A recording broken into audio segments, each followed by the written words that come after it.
Bradford.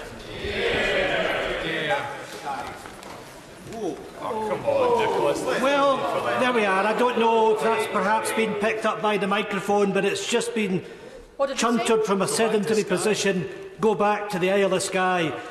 Mr. Speaker, there's the message to the people of Scotland from the Conservative benches, and the people of Scotland will reflect on the kind of ignorance and arrogance which is shown by so-called honourable members.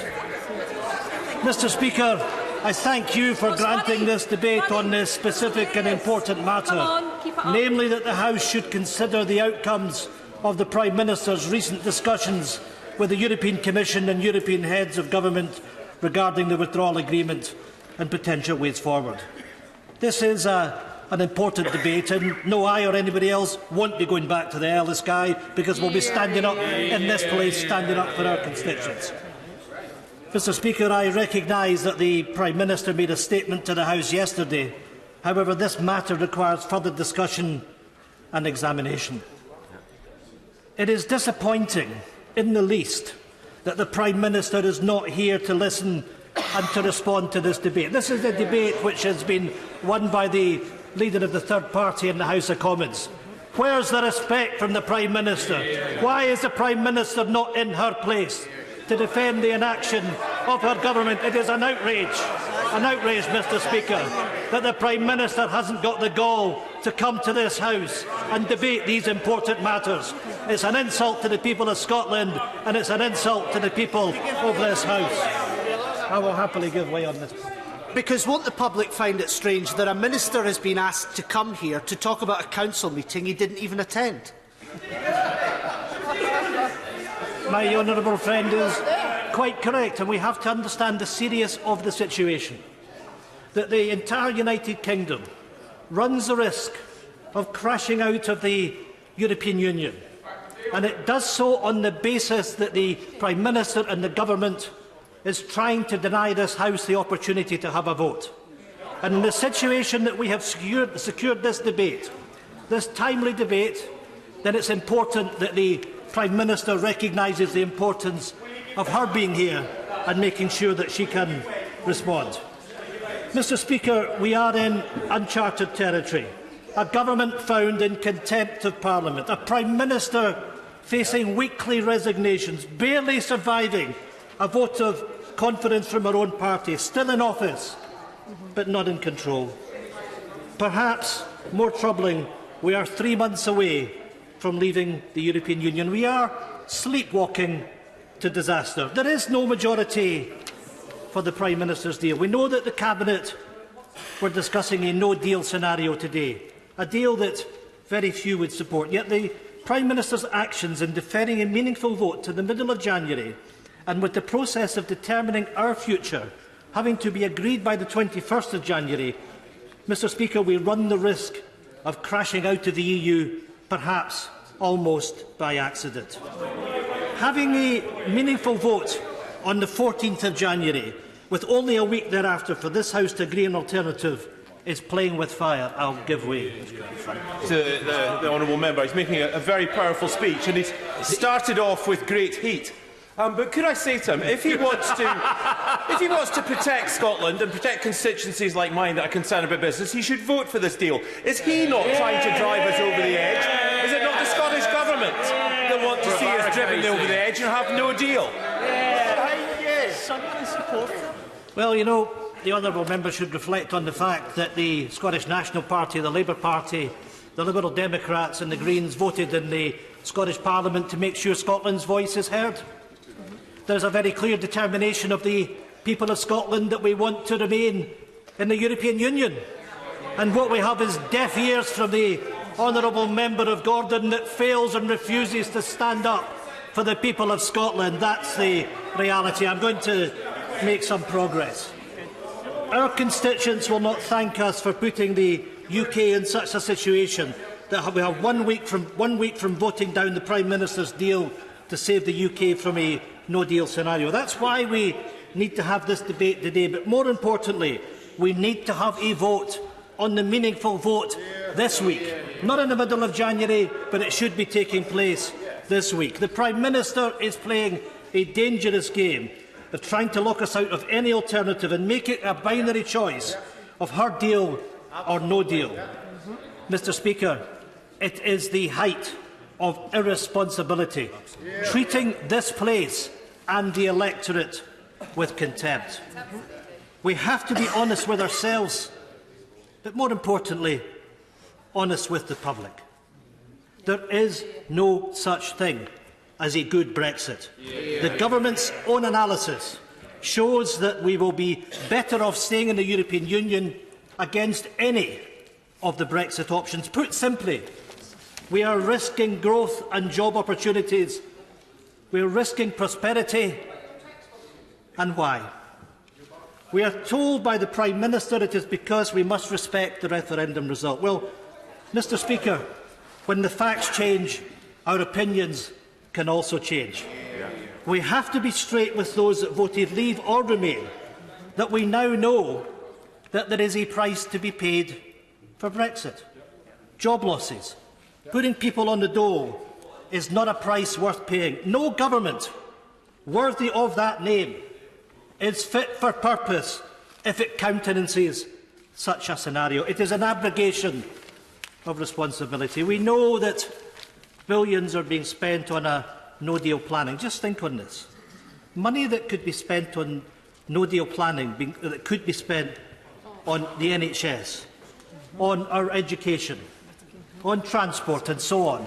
But it's having to be spent on no-deal planning. What a waste that a government thinks that is appropriate. Spending money that should be spent on the front line, being spent because of the dogma of right-wing Brexiteers.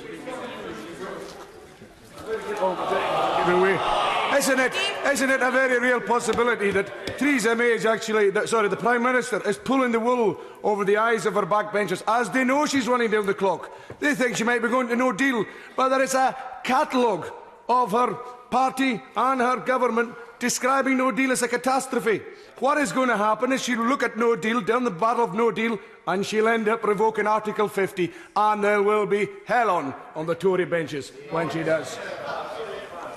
Well, I'd simply say to the honourable member that what we're trying to do is to make sure that we have that meaningful vote this week, to make sure that this House votes down the Prime Minister's plan, votes down no deal, and then we can move on to what are the alternatives, what are the solutions. And it's the fact that the Prime Minister is risking that catastrophe that is unacceptable. I want to make a bit of progress and I'll take interventions later on. Mr. Speaker, many of us have been given briefings on Privy Council terms on the immediate impact of a no deal. I am not allowed to share the details with this House, although I will say that the information that was shared with me should now be made public. It is sobering. Mr. Speaker, the first job of any government is to protect the interest of its people. This government is wilfully exposing its citizens to risk, whether it is on job security, procurement of medicines or food supply, or indeed on aircraft being able to take off. And it saddens me that I point the finger of blame fairly and squarely at this government and at the Prime Minister. I say to this House that we have to wake up to the impact of Brexit and the options that are in front of us. There are MPs working on a cross-party basis that want to break the logjam. The SNP have been working with the Lib Democrats, Plaid Cymru and the Greens, and I want to commend them for the desire to work on a cross-party basis. There are also members of Parliament in the Labour Party and indeed in the Conservative Party who have spoken out, in particular have supported a people's vote. I know that there are many others in the Labour Party and the Conservatives who want a people's vote.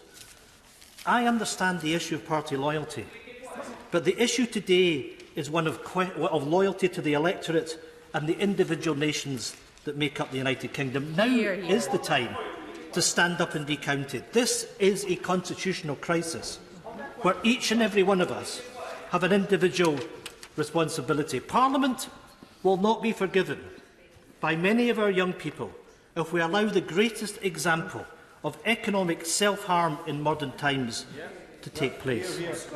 Mr. Speaker, let me address the Leader of the Opposition, and I do this from a position of sorrow. I believe that the Leader of the Opposition is a man of great principle, but I have to say to him that the Leader of the Opposition has become the midwife for Brexit. The Leader of the Opposition is letting the government off the hook. He has it within his gift to bring forward a no-confidence motion that will test the will of the House, but crucially will allow his party to move on to the issue of a people's vote. Yesterday's stunt was an embarrassment. The Scottish National Party and others sought to amend his motion, and I'm asking the Leader of the Opposition today to do what he failed spectacularly to do yesterday and bring forward a motion of no confidence in the government, and let us move on and have that debate tomorrow. Well, I thank the right honourable gentleman for giving way. I think the Labour Party have made it clear that we will place a no-confidence vote in the government where we think we have got the best opportunity of winning that vote. However, does he also agree with me that it's a crying shame that the Prime Minister chose to operate these negotiations always in the best interest of the Conservative Party, whereas perhaps if she had considered the national interest, we wouldn't be in the mess that we're in now? I do agree with my honourable friend on that last point. She knows I have respect for her, but I would say to her that on the basis of the risks that we all face, that we have a responsibility to come together. And I've spoken about the support that we have had in working together with the Liberal Democrats, with the Greens and Plaid Cymru.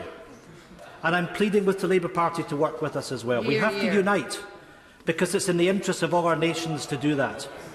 And we need to bring forward that motion of no confidence because of the conditions that the Labour Party have laid down, that we need to see if we can trigger a general election first. So we need to test the will of the House on that issue. And on the basis of that, we're then in a position that we can move forward. And I'm simply saying to the Leader of the Opposition, based on the risks, the very, very real risks of a no deal, that are there as a consequence of the stupidity of what has come from the government, that we now have that responsibility. And today is the day. Not tomorrow, not when we come back in January. Today is the day where the opposition must put down on a united basis a motion of no confidence. I'll give way one more time. In that spirit of solidarity, will he join the member for Glenrothes and Central Fife in supporting my bill on the order paper today, the European Revocation, Notification and Withdrawal Bill, which basically rules out any possibility of a no-deal Brexit and requires any deal to be agreed by this House and a vote of the people, or else we stay in the EU by revoking Article 50? I mean, the honourable gentleman is to be commended for his actions, and of course we made it very clear that we were supporting the Hilary Benn amendment that would have ruled out no deal. But we're engaged in a process that all of us want to go through, and I think it is important that the legal action that was taken by a number of Scottish parliamentarians on a cross-party basis has got us to that position that we know we can revoke Article 50. And indeed, that may be what has to happen.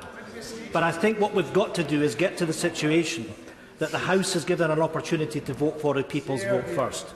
And it may well be in that scenario that revocation of Article 50 has to take place. I do want to make progress, and I will allow interventions later on.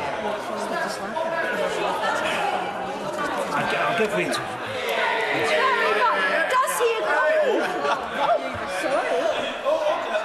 To whom is the right honourable gentleman giving way? I thank the right honourable gentleman for giving way. Could I actually thank him for actually knowing what parliamentary procedure is and putting this motion down and getting it right? I certainly have been calling for that party to grow up and actually table what they keep talking about or threatening us with, and he is to be congratulated. Could I just take him back, though, to the point that he was making about the people's vote? And I ask this as a sincere question. He was unhappy with the outcome of the Scottish independence referendum. He is unhappy with the outcome of the 2016 referendum. Why would he accept the outcome of a people's vote any more than he hasn't accepted the other two? Because it would get a deal. I am grateful for the intervention because it allows me to make the point that in 2014, when we had our referendum, in Scotland we produced an 800-odd page white paper. The people of Scotland knew exactly what the vision was that we had for an independent Scotland. But crucially, if you look at what happened in 2016, we had a slogan on the side of a bus.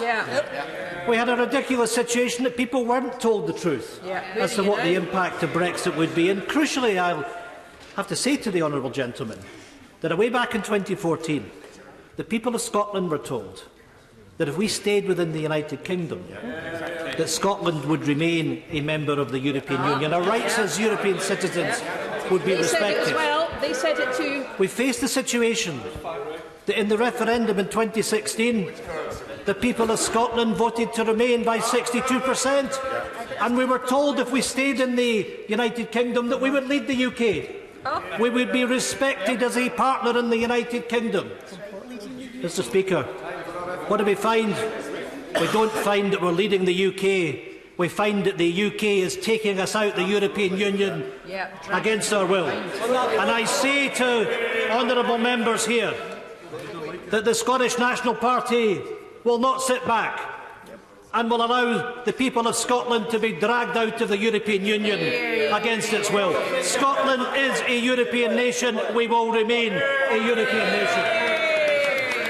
He is making an excellent speech and painting a very bleak picture of the mess the UK is getting itself into. And under normal circumstances, the Prime Minister would be long gone by now. But given no one else wants the job, not even the flip-flopping Brexit-enabling leader of the opposition, does he agree with me that Scotland's future lies squarely as an independent country, being an equal partner within the European Union? I thank my honourable friend for that point, and of course what the First Minister of Scotland has said is that we will work constructively across party to try and save the UK from Brexit. We make it absolutely clear we wish to stay in. But when we get to the end of that process, if there is an economic threat to jobs and prosperity in Scotland, amongst other things, then it's very clear that the Scottish Parliament has a mandate to call an independence referendum. There is a majority in the Scottish Parliament to hold such a referendum. Just a few months ago, this House voted to accept the claim of right for Scotland. If the Scottish Parliament comes forward with a request for a Section 30 authority, then this House must allow the people of Scotland to determine their own future. I want to make progress, and I'll take interventions later on. Mr. Speaker, here we have a Parliament in London silenced by this government, and the devolved administrations silenced and ignored. The magnitude and the seriousness of the scale of the challenge that sits before us cannot be underestimated. This week, this House will go into recess. We cannot allow this farce to continue over the Christmas period. The Prime Minister has returned from Brussels with nothing. Humiliated, told by the European Union there is no new negotiation. Yet the Prime Minister continues to bury her head in the sand, hoping that the squeeze of time, the threat and the pressure of a no deal will get her blindfold Brexit over the line. Madam Deputy Speaker, it won't.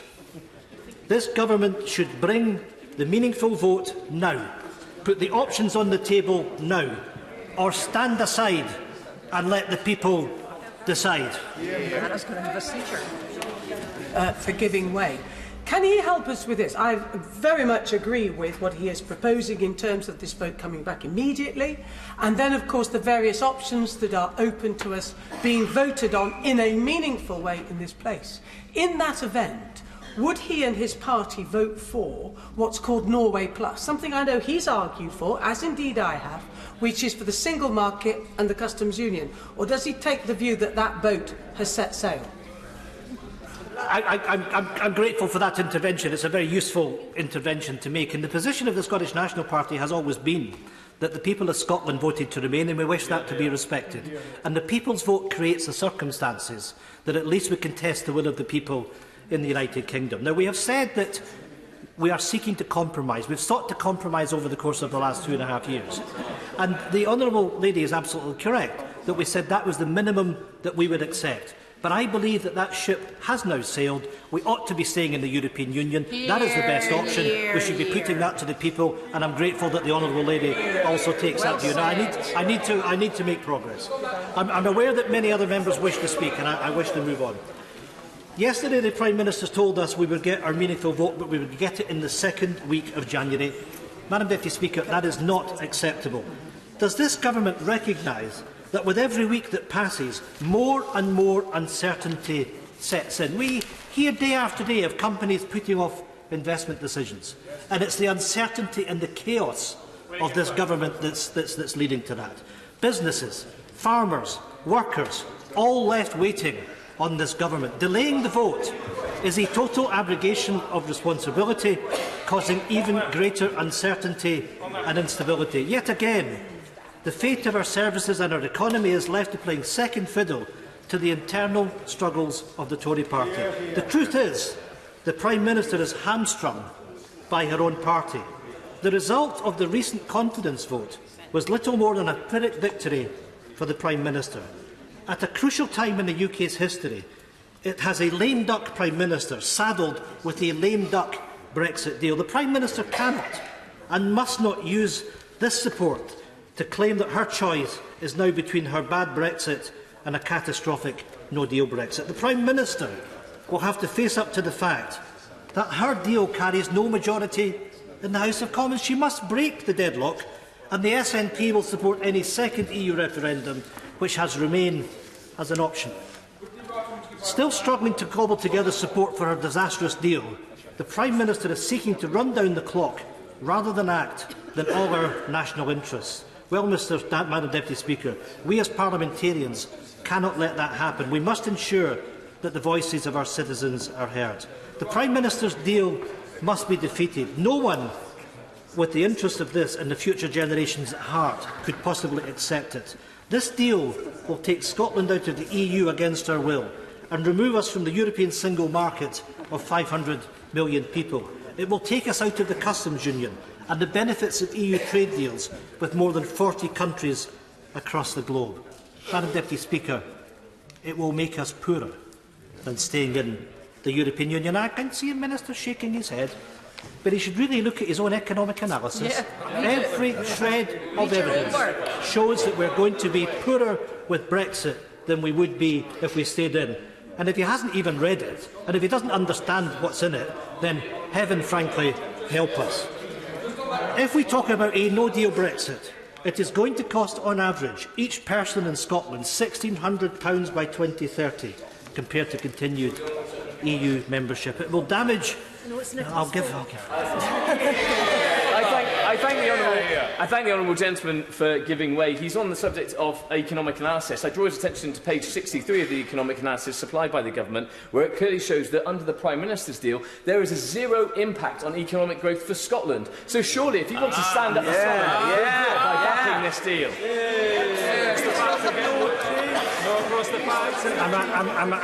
I'm afraid to say the honourable gentleman is mistaken, because the analysis that he's referring to looks at Chequers. It doesn't look at the government's deal. I'm afraid to say the honourable gentleman is wholly wrong. He really needs to go back to school and do his homework. Madam Deputy Speaker, the government's Brexit deal will damage our NHS in Scotland and make it harder to attract and retain the social care and health service staff we need. It will sell out our fishermen and put us at a competitive disadvantage with Northern Ireland. And Madam Deputy Speaker, the Prime Minister knows it. That is why our voice must be heard. This House should vote this week. Oh, that was very good. Mr Blackford. Thank you, Madam Deputy Speaker.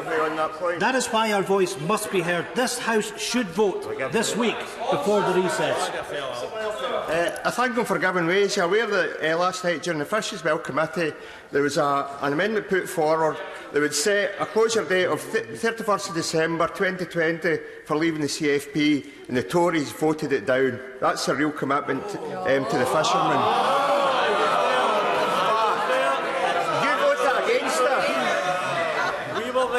I have to say, I'm not surprised, because the Conservatives have formed Yep. It was Ted Heath, when he took us into the European Union, that sold out Scotland's fishermen. And every Tory administration since then has done exactly the same. And guess what? They're still selling out Scotland's fishermen. Is she mad? Madam Deputy Speaker, running down the clock to threaten a no-deal Brexit is neither acceptable nor realistic. There is no majority in this House for such an outcome. It is critical that a no-deal Brexit and the Prime Minister's deal are ruled out now. The Government must start listening to the Scottish Parliament, stop wasting time on its deal, which is going to be rejected, and pursue a better way forward. In a little while. The SNP are clear. That means that there should be an this means that there should be an extension to the Article 50 process, and we will join with those from other parties in trying to secure such an extension. We have always argued that the best option is to retain EU membership, and we support a second EU referendum, and failing that, the best option of continued EU membership, we must stay in the single market and the customs union. I repeat, Madam Deputy Speaker, that there are options that this government is ducking and diving. Madam Deputy Speaker. Order!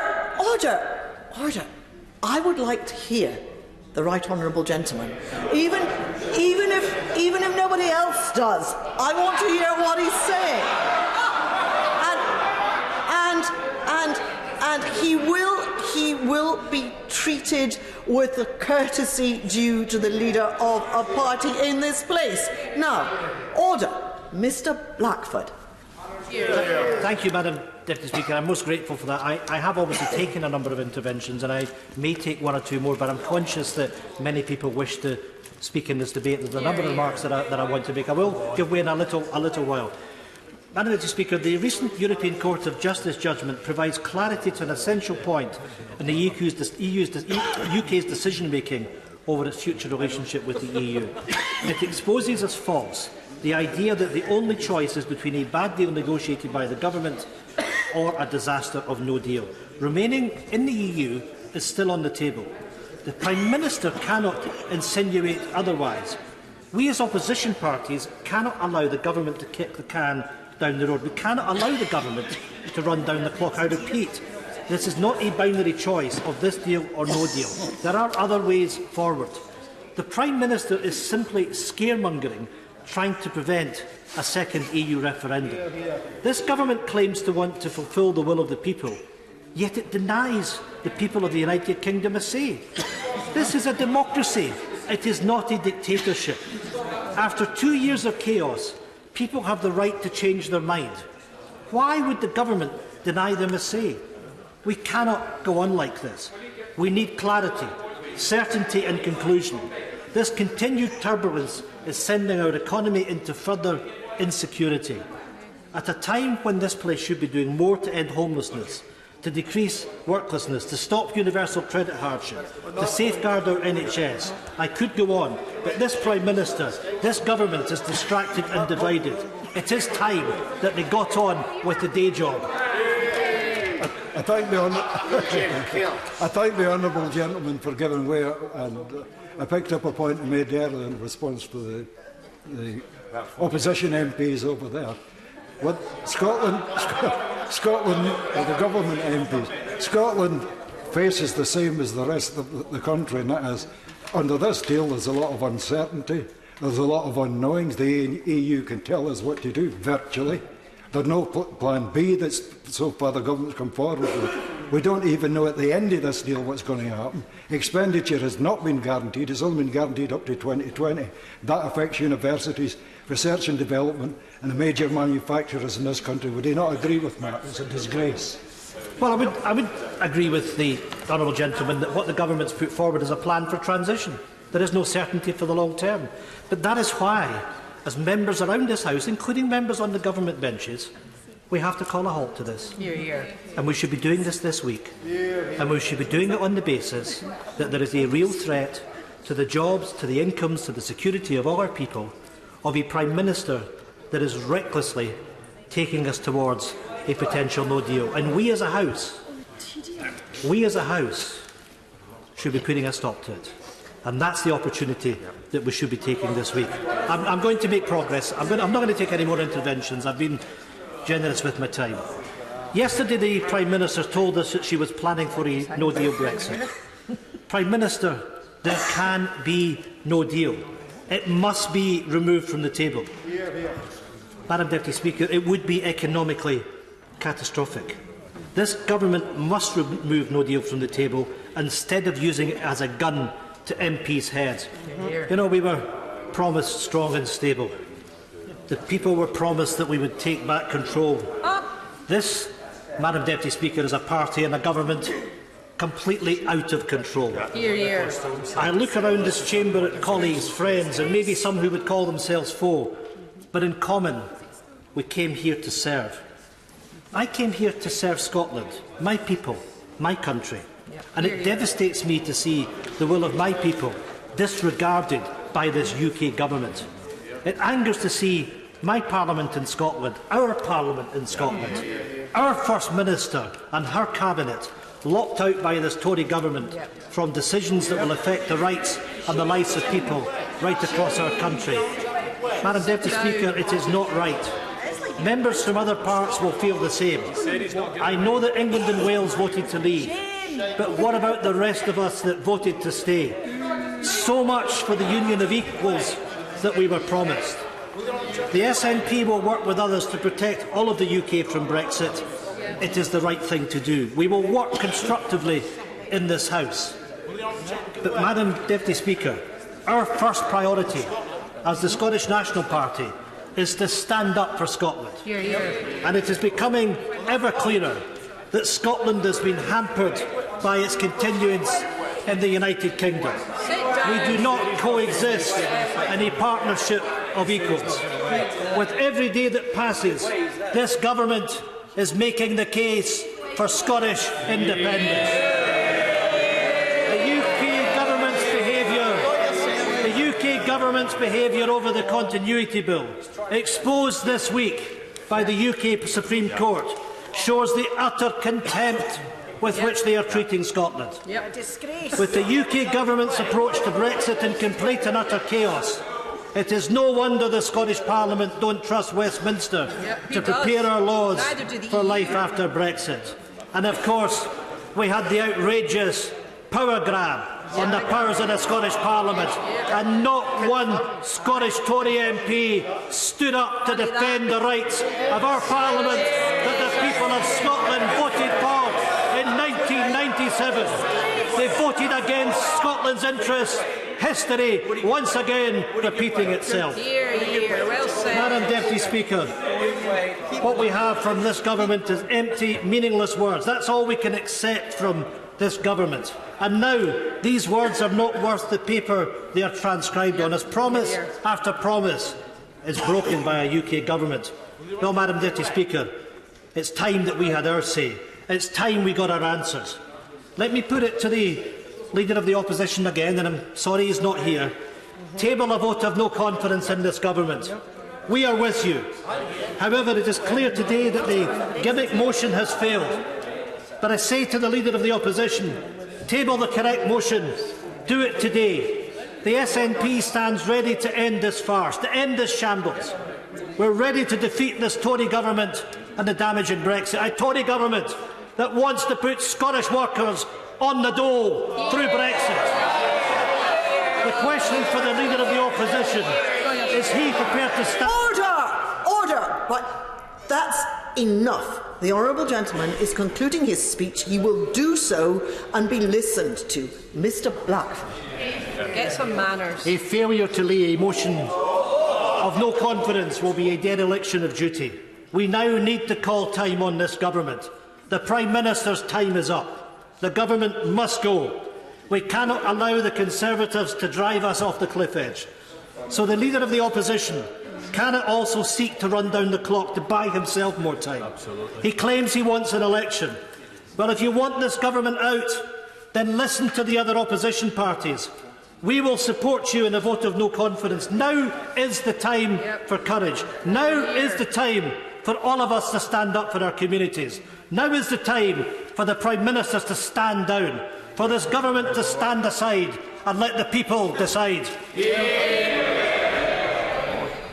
The question is, as on the order paper. Secretary of State, Stephen Barclay.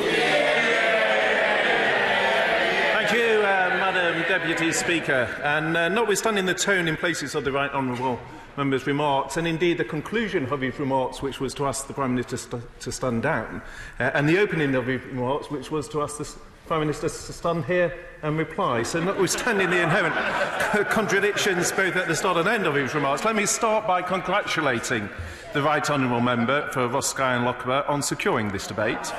I recognise that this is an important issue, and given the 2.5 hours of questions that the Prime Minister herself took here yesterday, I know that it is an important issue on which many members of the House wish to contribute, and so I will keep my remarks relatively brief. But I want to particularly directly address a number of the points that the Right Honourable Gentleman raised. He opened his speech by saying that there is a binary choice between a...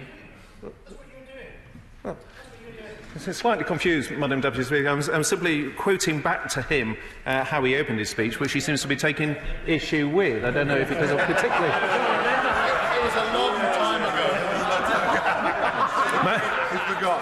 Madam Deputy Speaker, members might be forgiven for having slightly lost the train of his argument, but if I can remind members that he did. Well, I understand why she doesn't want to hear her leader's remarks quoted back to her, so I'll happily take her intervention. I would just like a response from the Minister. Does he understand the word binary, which means two, which means there are two choices, and at the moment the two choices open are deal or no deal? That's binary. Well, Madam, I'm very appreciative of the Honourable Lady for pointing out the definition of binary. I was actually coming on to say that actually I thought there was a third choice. It is a choice that the Prime Minister has repeatedly alerted to the House, the risk of no Brexit at all. So the point was that the Honourable Gentleman argued in his remarks that it was a binary choice, whilst the substance of his remarks was actually to argue for a third choice, which seems inherently a contradiction in the case that he was putting forward. But notwithstanding that, he then went on in the next section of his speech to talk of honesty. Now, I don't think particularly the way to demonstrate honesty, particularly to the young electorate of which he spoke, is to say to that electorate, we will give you a choice, we will respect that choice, and then when that choice is delivered by the electorate, to then say, oh, sorry, actually, we're not going to honour that. I don't think that, to me, is the way that one approaches a debate with honesty. Of course, I agree. Extremely grateful, because we know that this was, I think, the second largest turnout of any electoral exercise in the entire history of the United Kingdom, and we know what the result was, a margin of 1.4 million. But when I listen to the Scottish Nationalists speak, it appears to me that not only do they want to say no to that result, the democratic wishes of the United Kingdom people, but when I listen to them speak, they also want to ignore completely the fact that more than 1 million Scottish people actually voted to leave the European Union. Doesn't he believe that they should have their voices heard as well? I very much agree with my honourable friend, but it's not just that the party opposite wants to say no. They seem to say no to the decision of the electorate, but yes to giving them a decision. They gave them a decision on the independent referendum, but then say that they don't want to listen to that. They then have a decision on a European referendum, but say they don't want to listen to that either. And of course I give way to the Honourable Lady, but the point is, if one's talking of honesty and listening to the electorate, then the starting point is to respect the decisions the electorate takes. I thank the Minister for giving way, and once again we have a Tory frontbencher or Prime Minister coming to this House talking because it suits them to talk about the result of this referendum, taking no cognizance of the fact that cheating occurred according to the Electoral Commission, and taking no cognizance of the fact that people were lied to about £350 million a week for the NHS. Will the Minister, since he wants to talk about honesty, face up to the fact that people were lied to, as pointed out by the former Tory Prime Minister, John Major?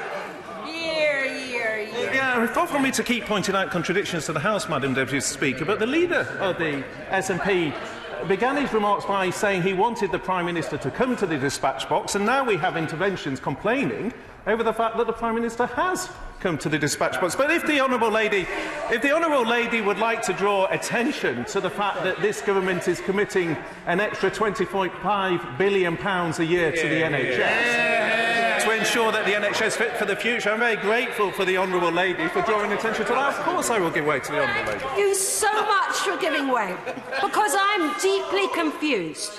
If we are to leave with a deal, which is what the leader of the SNP in this Parliament says, then the deal needs to be voted through both in this Parliament and in the European Parliament. And in the European Parliament, the members of the SNP who sit in that Parliament have voted in support of the principles of this deal time and time and time again. And has the Secretary of State got any idea why SNP MEPs support this deal, but SNP MPs appear not to? Order. Point of order, Joanna Cherry. I wonder if you can help me with the point of order. The honourable member who just got to her feet. I must hear the honourable lady. The honourable lady who's just spoken has directly, and I'm sure inadvertently, misrepresented the position of the two SNP members of the European Parliament, both of whom are personal friends of mine, and I can absolutely assure her that they have made their position clear, that they are against this deal, and indeed one of them was my co-litigant in the Article 50 case. And I ask your assistance, Madam Deputy Speaker, for the third time in the last week, about how I can go about correcting misrepresentations of the facts about Scottish politics coming from the government benches and the benches behind them. As the honourable lady, I appreciate that the honourable lady has very cleverly made her point into a point of order by asking my advice. And I would say to the honourable lady that, of course, she doesn't need my advice, as she has just taken the opportunity of her point of order to put her point on the record. It is not for me to judge whether the honourable lady or the honourable and learned lady is correct in their interpretation of something that has happened in another parliament from this, but I am satisfied that both points of view have been put to the chamber.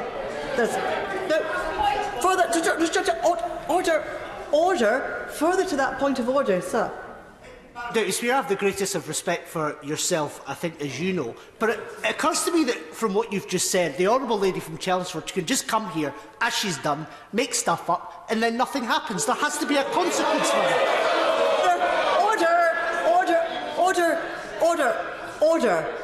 Nobody can come here and, I quote the honourable gentleman, make stuff up, which is not correct.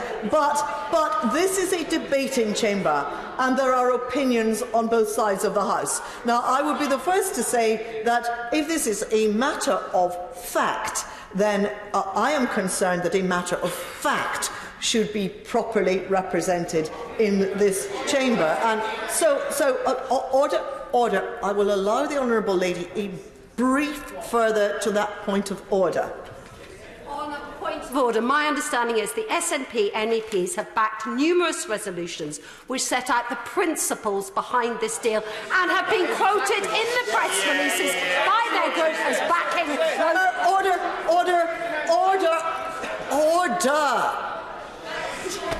Right. We will have no more on this subject. The fact is that there are different interpretations of the actions of people in a parliament other than this. I'm satisfied that both sides have been heard, and that the facts are on the record. Now, we will leave aside that point of order and allow the Secretary of State to continue with his speech. Secretary of State. Well, I must say, one can be forgiven perhaps for being confused over the SNP's position on these matters, because no doubt the electorate are confused, having been told in 2014 that there was a vote to listen to the Scottish people. The Scottish people duly spoke and said they wanted to be a part of the United Kingdom, and then the position appears to be to no longer to listen to the Scottish people and to ignore that. I'll take 2 more interventions and then I'll make some progress. For giving way, because I was not afforded the courtesy of being able to intervene on the right honourable gentleman, because as he speaks about the 2014 referendum on Scottish independence, the right honourable member for Roscommon and Lochaber set out to the House how great the white paper was which the SNP had produced. The SNP no longer even stand by their white paper on Scottish independence, and does that not just show what the SNP are all about? They're not even worth listening to, because what they speak about not even they can defend.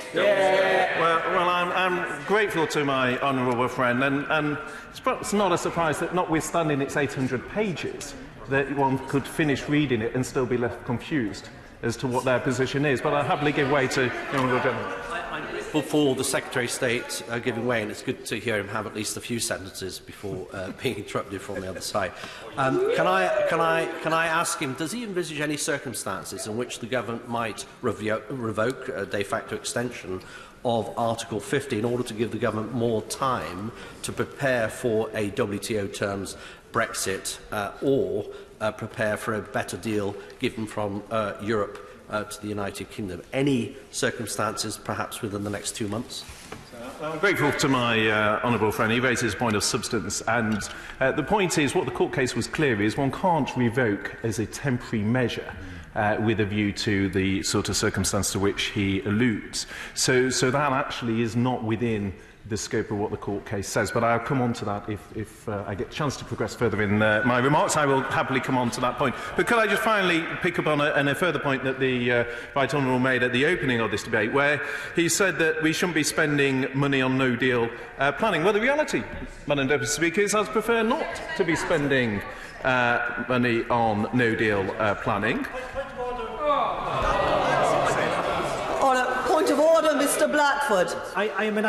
Madam Deputy Speaker, I would ask for your guidance, because I think it's important that we are all honest in this place. And I think if anyone looks at the record, what I did say was that we are wasting money on a no deal that should be invested in frontline services. The Secretary of State has got a duty to make sure that he is correct. Order. I am not the adjudicator of whether what any member says here is correct as far as other members are concerned, but it is my duty and my intention to make sure that the facts and the truth are always on the record, and I'm quite sure that the Secretary of State will deal with that point. Secretary of State. Absolutely grateful to your clarification. I'm very happy to stand by that clarification. I thought the substance of what he was saying. I realised there was a lot of confusion over his speech. But I thought the substance of what he was saying was that he wasn't in favour of spending money on no-deal preparation. I thought that was the point, the kernel of the point. Perhaps he is in favour of spending money on no-deal preparation. I mean, with pleasure. I'm grateful for my right honourable friend, and as my right honourable friend could shed some light on the confusion I had from the right honourable gentleman's speech, was that he spoke of wanting a second referendum and a people's vote. But he said he didn't want no deal on it, and he didn't want the deal on it. So can you have a referendum with just one question on it, which is remote? My honourable friend points to how one might achieve at that unicorn, which is to end the uncertainty over the SNP's position. So, but the point to which I simply draw the House's attention is the best way to avoid, and notwithstanding, of course, notwithstanding the waste of money of having multiple referendums, and the waste of money, but that sort of waste of money is obviously acceptable, whereas other wastes of money are not. But notwithstanding that, the best way that one can avoid incurring the cost of no deal is to back the Prime Minister's deal. but it is also right. It is also right. Well, I'll make some progress. I've taken, I think, a fair adventure. I did start by saying that I was very conscious that a lot of members would want to come in on the debate, and I think both of the first two speeches have taken quite a bit of time, so I should probably crack on. But the responsible act of a government is to prepare for the contingency of a no deal, but it is absolutely our priority to secure a deal, and that is what the Prime Minister continues to work day and night to do. Making some progress, Madam Deputy Speaker. As the Prime Minister set out yesterday, we intend to return to the meaningful vote debate in the week commencing the 7th of January and to hold the vote the following week. As I will set out, that is consistent with our crucial next step of responding to the concerns expressed by MPs on the backstop. And I make no bones about accepting, as the Prime Minister has done, that the deal which the government secured was not going to win the support of the House without further reassurance. And that is the message the Prime Minister has been clear in her meetings and communications with EU leaders. At last week's European Council, she faithfully and firmly reflected the concerns of this House over the Northern Ireland backstop. In response, the EU27 published a series of conclusions, making it clear that it is their, and I quote, firm determination to work speedily on a subsequent agreement that establishes by the 31st of December 2020 alternative arrangements so that the backstop will not need to be triggered. And the EU27 gave a new assurance in relation to the future partnership with the UK to make it even less likely that the backstop would ever be needed by stating that the EU stands ready to embark on preparations immediately after signature of the withdrawal agreement to ensure that negotiations can start as soon as possible after the UK's withdrawal. EU leaders could not have been clearer. They do not want to use this backstop. The conclusions from the European Council go further than the EU has ever done previously in trying to address the concerns of this House. And of course they sit on top of the commitments that we have already negotiated in relation to the backstop. And let's remember, Madam Deputy Speaker, the real choice, which is between the certainty of a deal or the uncertainty of the alternatives. Would the Minister give way? Of course. I wonder if the Minister would agree with me the best way to give security for the economy is to agree the deal. And we heard a great deal from the gentleman on the opposition about jeopardising jobs and people losing jobs. Indeed, if we agree the deal, and indeed the Prime Minister can get some security over the backstop, that would be the greatest security in terms of jobs we could give the whole nation, including the Scottish. I'm grateful to my honourable friend for that intervention. I'm sure she speaks for the vast majority of businesses in Taunton Deane, as indeed elsewhere in the United Kingdom, that do want that certainty of a deal, do want the benefits of the implementation period that allows businesses to continue trading as now until the end of 2020, along with the many other benefits secured by this deal, a skills-based immigration system, the protection for 3 million EU citizens living in the UK, the protection for over 1 million UK nationals living in the EU, putting an end to spending vast sums of money and, of course, taking control of our fishing policy. I'll happily give way to the Honourable Lady. Secretary of State for giving way. It's good of him to take so many interventions. By the way, I'd like publicly to congratulate him on his appointment. The difficulty, however, with the argument about the so-called deal and trade is that we haven't got the promised deal on trade. And the promised certainty, in particular in relation to frictionless trade, is only is not in the withdrawal declaration, which is fixed in law and will be in the treaty, but is in the political declaration, which can be ripped up by either side once we've left. The certainty business is crying out for, unfortunately, is not delivered by the Prime Minister's withdrawal agreement. My honourable friend speaks with great passion on this issue, and she's right in terms of the importance of certainty. What I would say is, firstly, that many businesses particularly value the certainty of the implementation period that is delivered up to 2020. That is something that many businesses do value. Secondly, in terms of the political declaration, I think what was interesting was that many other people who were critical of the Prime Minister over the joint statement in December, which was a political declaration was on the basis that it was binding, and some of those same critics then criticised the political declaration reached alongside the withdrawal agreement because they argue it's not binding and there's an inconsistency there. What is clear, as the Attorney-General has set out to the House in a series of statements and questions, is the legal wiring that exists between the withdrawal agreement and the political declaration that gives the framework by which that future economic relationship will be based. And it's that will give us confidence as we move forward onto the second phase. I'll happily give way to the Honourable Lady, and then I think I should make some progress. Thank him for giving way, but he's just mentioned the political declaration last December, and clearly what was legally binding was the backstop, which is what everybody is now very unhappy about, whereas the political declaration is not legally binding, and the honourable member is absolutely right. That is what creates the worry, the uncertainty. The certainty is the backstop, and the benches opposite need to come clean with that and be honest with everybody, their own benches and the public out there, that is what the backstop is. It's legally binding. The Honourable Lady is correct that a backstop will be required in any of the deals that are reached with the European Union, but as a colleague commented from a sedentary position, on an issue of such importance to the Lib Dems, it is good that she, unlike any of her colleagues from the Lib Dem party, is actually in the House to make the point with the conviction that she does. Making some progress, Madam Deputy Speaker. What we have in the agreement, of course, to the Chair of the Select Committee, of course. I'm grateful to the Secretary of State for giving way. He is being characteristically generous. We read that the Cabinet is now stepping up preparations for no deal, and the Government, quite rightly, has given a commitment to the over 3 million European citizens here in the UK that their rights will be protected in that eventuality. Could he tell the House what assurance he or his predecessor had received from the other Member States about what will be the position of the 1.2 million Brits who may find themselves without rights in those circumstances?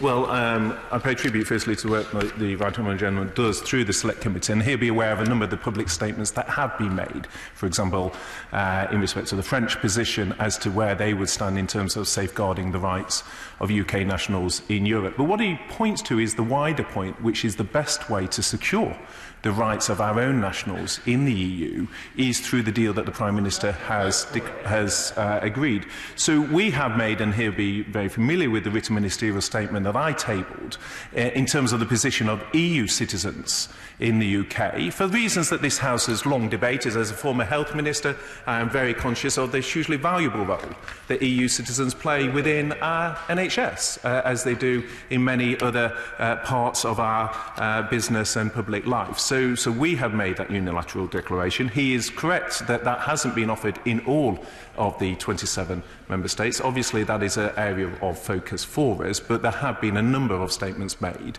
But the deal is the best way of securing those rights for our UK nationals. So the point, Madam Deputy Speaker, is that when the Prime Minister entered into this negotiation, she was told that it was a binary choice. It was a choice between two off-the-peg models, what's colloquially known as the Canada option or the Norway option. And yet what she has secured is a bespoke option. But what we hear listening to this House is the concern within that is the backstop element, notwithstanding that there is no alternative deal that does not bring a backstop. But that is the point that has been heard loud or clear. The Right Honourable Member for Rosyth and Lochaber is an experienced parliamentarian, but he must know that it is not an option for Scotland to remain in the single market when the people of Scotland voted to remain in the United Kingdom, and that United Kingdom is leaving the European Union. The truth is there are 3 deals. Notwithstanding the clarification on binary, there are 3 deals on offer. The deal that the Prime Minister has secured, the option of no deal, which is not desirable, and it's worth pointing out to the House that whilst we are preparing extensively in government for the consequence of a no deal, not all of the factors that affect a no deal are within the control of the government. What businesses themselves do and what other member states do. I'm conscious of time, so I will wrap up. And members of Cabinet met today to discuss how, as a responsible government, we are preparing for that possibility, which, like it or not, remains a risk that this House runs if it does not support a deal. I'll give one away and then... I'm very grateful to the Secretary of State for giving way, and he is being very generous. He says he doesn't seek a no-deal scenario, and I completely accept him at his word. But he equally says that a responsible government is preparing for that possibility. Can he tell the House, remind the House, how big a fall in our GDP we would have if we go down that route? I recall it's around 10%. That's about £200 billion per annum. Is it responsible to even countenance that? Because I don't think it is. The Select Committee looked at the economic impact of the various models. He knows that the no-deal model, the modelling of the no-deal is far worse in terms of its impact than a deal. This is exactly why we are seeking a deal. And I think the point that members of the House need to accept is it's not enough for them to be opposed to things when the default of being opposed to everything is that the risk of a no-deal increased. And therefore, advocating for a further referendum is not, in my view, a realistic option. And indeed, one of the reasons, Madam Deputy, it's not a realistic option is the interplay with the timing of the European Parliament elections, which acts as a significant constraint on the ability to have a second referendum. A second referendum is also a significant risk to our union, as it would be the excuse that the SNP and others would use to call for a second Scottish referendum. This deal will come back to the House in the new year, when we have had time to respond to the concerns expressed to date and hold those further discussions with the EU 27. There is broad support across the House for much of the deal. It is a good deal, the only deal, and I believe it is the right deal in offering for the country. I hope members of this House will look again at the risk to jobs and services of a no deal, the risk to our democracy of not leaving, and members will choose to back the deal when it returns to the House. Sir Keir Starmer. Thank you, Madam Deputy Speaker. And can I begin by thanking the SNP for securing this debate and thank the Speaker's office for granting the debate. It's obvious that we've reached an impasse. The Prime Minister has spent 2 years negotiating a deal she now knows can't command the support of this House. And I think, and I'm not trying to take a point against the Secretary of State, that he acknowledged just a moment ago that he accepts the deal currently before the House is not going to get the support of the House. And that's therefore the position of the Prime Minister and the Secretary of State. But rather than confront that reality, the Prime Minister refuses to put her deal forward for a vote this week, kicking it into the new year. The problem, I will in just a moment, the problem, if I may say so, for the Prime Minister and for the Secretary of State is that once it's accepted that this deal can't command the support of the House, it's abundantly clear from last week's EU Council that the withdrawal agreement cannot be renegotiated by the government. So the one thing the Prime Minister and the Secretary of State know needs to happen for the position to change was rebuffed last week, and that at most only non-binding clarifications could possibly be possible. And that's the impasse. The President of the EU Commission said, and I quote, "There is no room whatsoever for renegotiation." The Commission spokesperson said, "The European Council has given the clarifications that were possible at this stage, so no further meetings with the UK are foreseen." So no further meetings are foreseen. I don't suppose that informal meetings can't go on, but no formal meetings. I think some of us thought that there might just be the chance out of last week's summit that would be a further round or a few days of further negotiations by the teams. But that's not going to happen. The EU Council statement made it clear, and again I quote, that so far as the withdrawal agreement is concerned, it's not open for renegotiation. So however much the Prime Minister and Secretary of State, for understandable reasons perhaps, pretend otherwise, that's now the reality that we face, and that's why this vote needs to come back to this House this week. This deal cannot be changed by the Prime Minister. New negotiations are not even taking place, and we've only got 3 months before the March 29th deadline. And the response to delay, to play for time and to hope somehow that the deal looks more appetising in the new year is not going to work. I will in just a minute, I'll finish this point and I will give way. The reality is this: the government is running down the clock. But running down the clock is not governing. And it's certainly not governing in the national interest. Observers sometimes say to me, the Prime Minister is resilient. But this is not resilience. This is reckless. I will give way. Shadow Secretary for giving way. It might be argued that the government is not the only part of this House to be kicking the can down the road, and that the right honourable gentleman may well have wanting to be participating in a different debate today. Are we not, because his right honourable friend, the Leader of the Opposition, is inept or invertebrate? I'm sure the honourable member will forgive me for the caution that I add to taking advice from the government on when the opposition should lay a motion of no confidence in the government. Last week I heard plenty of members opposite say, bring it on last week. So in the role that I currently occupy, there are many people that give me their opinion on both sides of the House all of the time. Very rarely do two people agree as to the way forward. But, Madam Deputy Speaker, it is wholly unacceptable to delay the meaningful vote for another month, and to do so in the knowledge that there is no realistic chance of delivering material changes to this deal. Madam Deputy Speaker, yesterday the Right Honourable Member for Loughborough said in this debate that the Prime Minister is, and I quote her, asking the House to accept a deferral for several weeks of the meaningful vote on the draft withdrawal agreement on the basis that further assurances can be agreed with the EU. But there is nothing in what the Prime Minister has said today, as she said yesterday, or what's been reported from the EU Council to suggest that those further assurances are likely to be given. And that is the problem. That's why, rather than having this debate today, the government should be putting their deal to the House.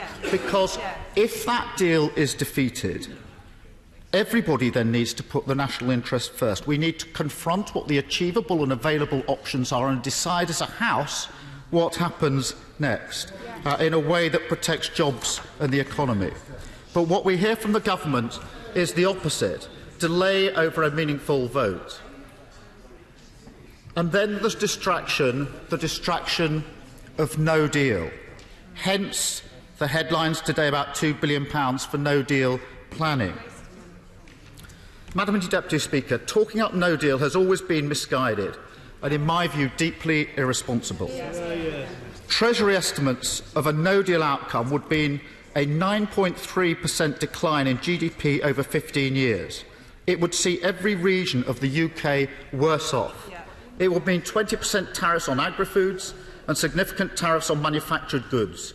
It would also mean no common security arrangements in place and a hard border in Northern Ireland. It would be catastrophic for the UK.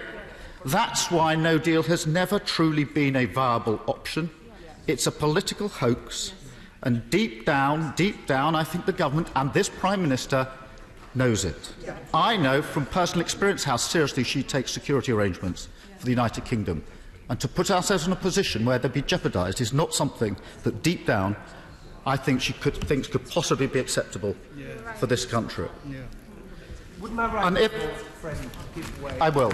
He's making a most forceful case. Given what he has said, and I agree with him that the government understands the risks just as well, what possible purpose does he think continuing to pretend on the part of the government that they are prepared for the country to go over the edge of a cliff at the end of March serves? And wouldn't it help in this crisis we face if the government said, well, we're not going to let that happen, because then the alternatives that we will have to consider if the deal is defeated would become clearer than they are at the moment, as long as no deal appears to exist as a possibility, when every single one of us in this chamber knows it cannot happen. I'm grateful for that intervention. What I think is happening, and it saddens me to say so, is that the government is running down the clock in order to put maximum pressure on members of this House to face what they will present as a binary choice between the deal that is before us as a proposition and no deal. And that's the only purpose left in this delay. And yes, it would help a great deal if we could have clarification now that no deal is not a viable option. It would allow us to focus on other options and to take the necessary steps to advance those options in the time that is available. And I do call on the Secretary of State to do that if he feels able to do so. Because, Madam Deputy Speaker, there's also this point. If the government had ever been serious about delivering a no-deal outcome, it wouldn't be panicking like this at the 11th hour. They would already have extra staff and resources trained and in place. They would already have the vast infrastructure that would be needed at UK borders and ports. And it's all very well those on the front bench shaking their heads, but if those on the front bench would just listen, I'm going to quote them their own Chancellor 2 weeks ago, their own Chancellor 2 weeks ago, in response to a question from the Honourable Member for Dover. This is the Chancellor's assessment. If we're going to end up with a WTO-type trading arrangement with the European Union, it would involve some very significant infrastructure works that could not be done in a matter of months. They would take years to complete. Now, if I was making that point, you might say, well, that's just the opposition. That is the Chancellor. Now, when the Chancellor says that, what is the answer from the Prime Minister or the front bench? What is the answer? What is the answer from the government? The National Audit Office, in a report in October, said this, and I quote again, "The government does not have enough time to put in place all of the infrastructure, systems and people required for a fully effective border operation on day one. Organised criminals and others are likely to be quick to exploit any perceived weaknesses or gaps in the enforcement regime. This, combined with the UK's potential loss of access to EU security, law enforcement and criminal justice tools, could create security weaknesses." The National Audit Office. And they went on to say this, and it is a serious point, I've raised it a number of times, and I have not heard an answer from the government. The NAO went on to say, if customs declarations are required for trade between the UK and existing EU, HMRC estimates that the total number of customs declarations could increase by 360% from the 55 million currently made on non-EU trade to 255 million. That is 3 months from today, on a no-deal Brexit, an increase of custom declarations from 55 million to 255 million.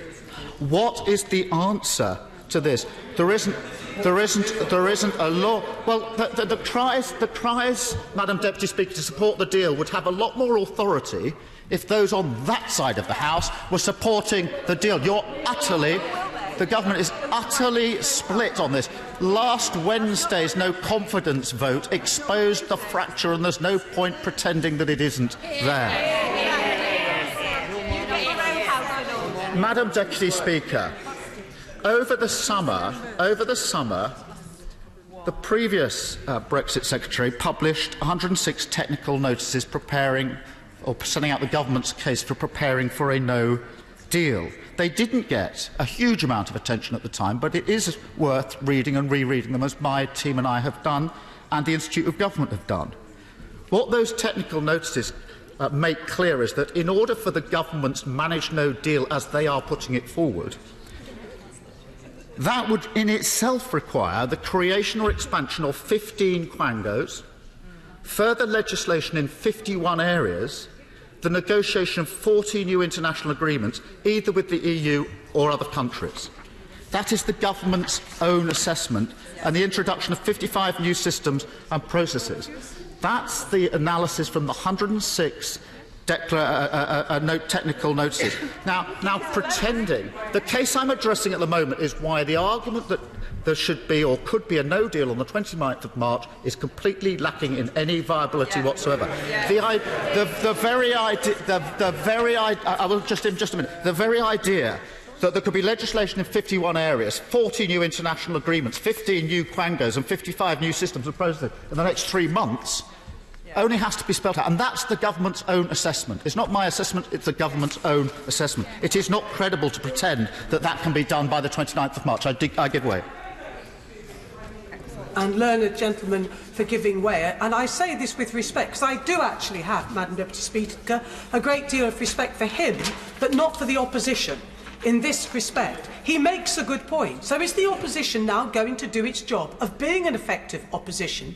And by way of an example, will we now see tomorrow an urgent question being asked in this place about the government's plans for no deal? They've got to put their money where their mouth is. I too respect the right honourable member, but as to the opposition and what the opposition does, that's a matter for us. And for the opposition to take advice from the government on how to proceed with a no confidence motion. I think I heard, and if I'm wrong I'll be corrected, that the right honourable member was last week criticising us for not laying the motion last week so that she could get on and vote against it. That is not advice that I found that helpful in trying to come to a decision on how we proceed on this side of the House. Madam Deputy Speaker, that legislation would have to be passed on the basis of a proposed no deal by a government that can't any longer pass legislation. And it now comes with a £2 billion price tag. That's throwing good money after bad. I hope the Secretary of State can set out as soon as possible how this money will actually be spent, whether Parliament will have the chance to approve these measures, and when no-deal legislation will be put before the House, at least in draft form, for us to see what it looks like and to comment on it.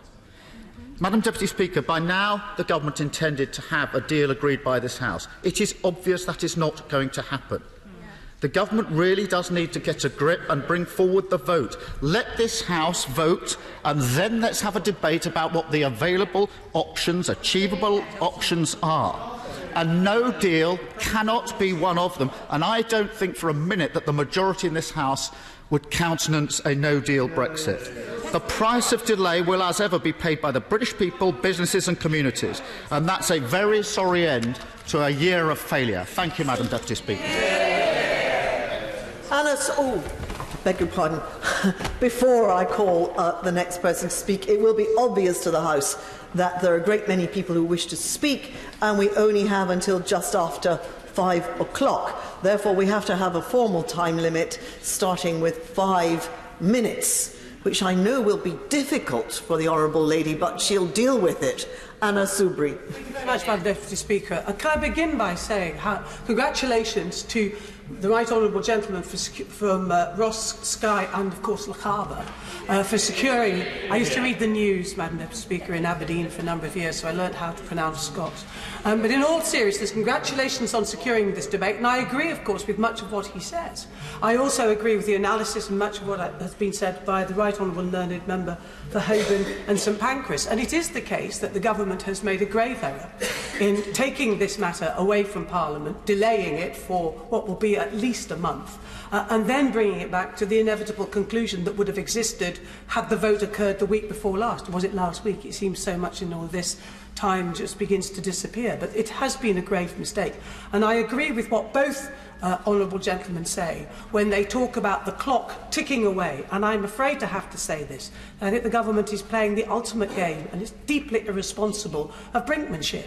And it is saying to honourable members on this side of the House, who are divided, as everybody knows, those that fear, as they should do, no deal has been the ultimately worst thing that could happen, even though the Government, unfortunately, has flagged it up as in some way being acceptable, never taking it off the table, as we should have done 2.5 years ago. And, of course, forgetting we have no mandate. There is no mandate in this country for a hard Brexit. Everybody seems to forget that when we went to the polls in June of 2017, this party lost its majority, saved, if I may say, only by the brilliant Scottish Conservative MPs.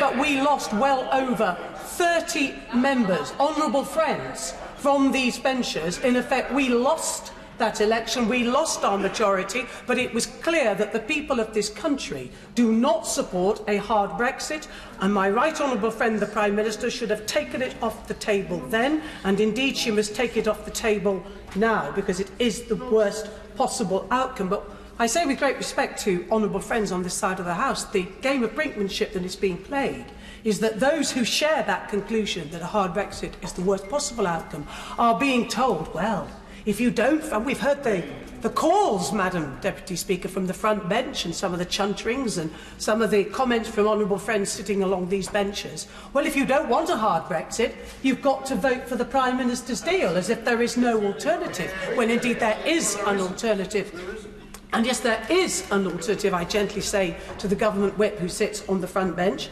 and to those who want a hard Brexit. What is being said to them to make them support the Prime Minister's deal is, with the success, the growing success of the People's Vote movement, is that they are saying, ooh, if you don't vote for the Prime Minister's deal, you might get that dreadful thing called a second referendum, when the people actually knowing what Brexit now looks like have the opportunity to have a final say on it. And I'll give way to my right honourable and learned friend. I'm most grateful to my right honourable friend for giving way. Does she agree with me that it's rather extraordinary that at a time when we say we wish to reflect what's sometimes described as the will of the people, we seem intent on dragging the country out of the EU on the basis of an agreement that appears to be largely rejected by the electorate themselves as flawed? I absolutely hear as a surprise. Of course I agree with my right honourable and learned friend. And can I just, I think we will also agree on this, say gently to those members on this side who think that we have somehow always wanted to be in the position that we are in today, supporting a second referendum. You're absolutely wrong. We voted, many of us, for, well, in fact, all of us, voted for the triggering of Article 50 in the firm determination to be absolutely true to the referendum result. We sought to make compromises and to reach out and form that consensus. And that is why it was so interesting, and it was an absolute fact that the Scottish National Party, by way of example, would have voted for the single market and the customs union. Many honourable and right honourable members on that side of the House, also, Madam Deputy Speaker, would have voted for it. I know that Plaid Cymru would, I know that the Green MP would, and so on and so forth. There was, in this place, a majority for what is now called Norway Plus, but the time passed. And too many people who said in private that they supported it, frankly, didn't show the courage when it was needed, for reasons that I understand. But that ship has now long set sail. But there are alternatives, and there are things, Madam Deputy Speaker, that must now occur. It is the absolute case of in what has happened is that we reached, many of us, the conclusion that going back to the people was the only right and proper thing to do, for a number of reasons. One, it has become increasingly clear that many people have changed their minds. It's 2.5 years on from the referendum. People now understand far more. That includes honourable and right honourable members here in this place, now understand what Brexit means, what it looks like. Many have actually discovered the huge benefits that our membership of the European Union conveys to our country. We do indeed have the best and indeed a unique deal. So these are many of the reasons why we now support and ask for a people's vote. We look at the 2 million young people who were denied a vote in 2016 by virtue of their age, who now demand a stake and a say in their future because they will bear the brunt if we get it wrong. And that is what I gently say to colleagues, because if we leave without that vote, and it turns out that the people of this country actually, if they'd been given that vote, would have voted to remain in the European Union. If that turns out to be the case, they will never forgive us. They will have no faith left in politics, but they'll never forgive this party, and we will take that with all the consequences. Just very quickly, Madam Deputy Speaker, we need to get this matter back. We need to have on the table with meaningful votes all the alternatives are available to us, and if we can't settle on one of them, then we have to look at the process, and that must be people's vote or general election. What's the best? What do the people want? A people's vote. Marion Fellows. Thank you, Madam Deputy Speaker, and it's a pleasure to follow the honourable member for Broxtowe. And I congratulate my party leader on securing this very important debate. The Prime Minister has returned yet again from Brussels with no progress made in stopping her disastrous Brexit plan. She is clinging to the life raft of her sinking ship whilst her Cabinet plot against her. The Cabinet Secretary is having meetings with opposition MPs to try to find consensus here. Her Foreign Secretary has said publicly that it will not be possible to get a version of her deal passed in this place. The Secretary of State for Work and Pensions urges the Prime Minister's government to try something different because she thinks Parliament is currently headed towards no compromise, no agreement and no deal. The EU is not shifting and has said that the withdrawal agreement is not up for renegotiation. The Prime Minister is impervious to all of this and is still continuing to push her deal on this Parliament and the UK in spite of the fact that she knows it won't be voted through. The Prime Minister is ignoring the effect of her actions. Sterling is plunging, as are stock prices and growth. But this doesn't seem to register with her, and her Brexit uncertainty is a nightmare for our constituents and local businesses. I represent a constituency which voted decisively to remain. Businesses want certainty, but they are faced with the prospect of a government which is going into emergency planning mode, and they have been given no direction from this government. SMEs are the backbone of our economy, and they will face an especially difficult time. In the budget, the SNP called for an office to be set up that would provide a service to support all SMEs in navigating new customs arrangements. The UK Government have done almost nothing to clarify the business environment for SMEs and are not helping them plan the worst, despite their commitment to do so. They'll tell us. The Prime Minister has stood at the dispatch box repeatedly to defend her indefensible deal. She's pulled the meaningful vote until 14th January in the vain hope she can wear down those who oppose it.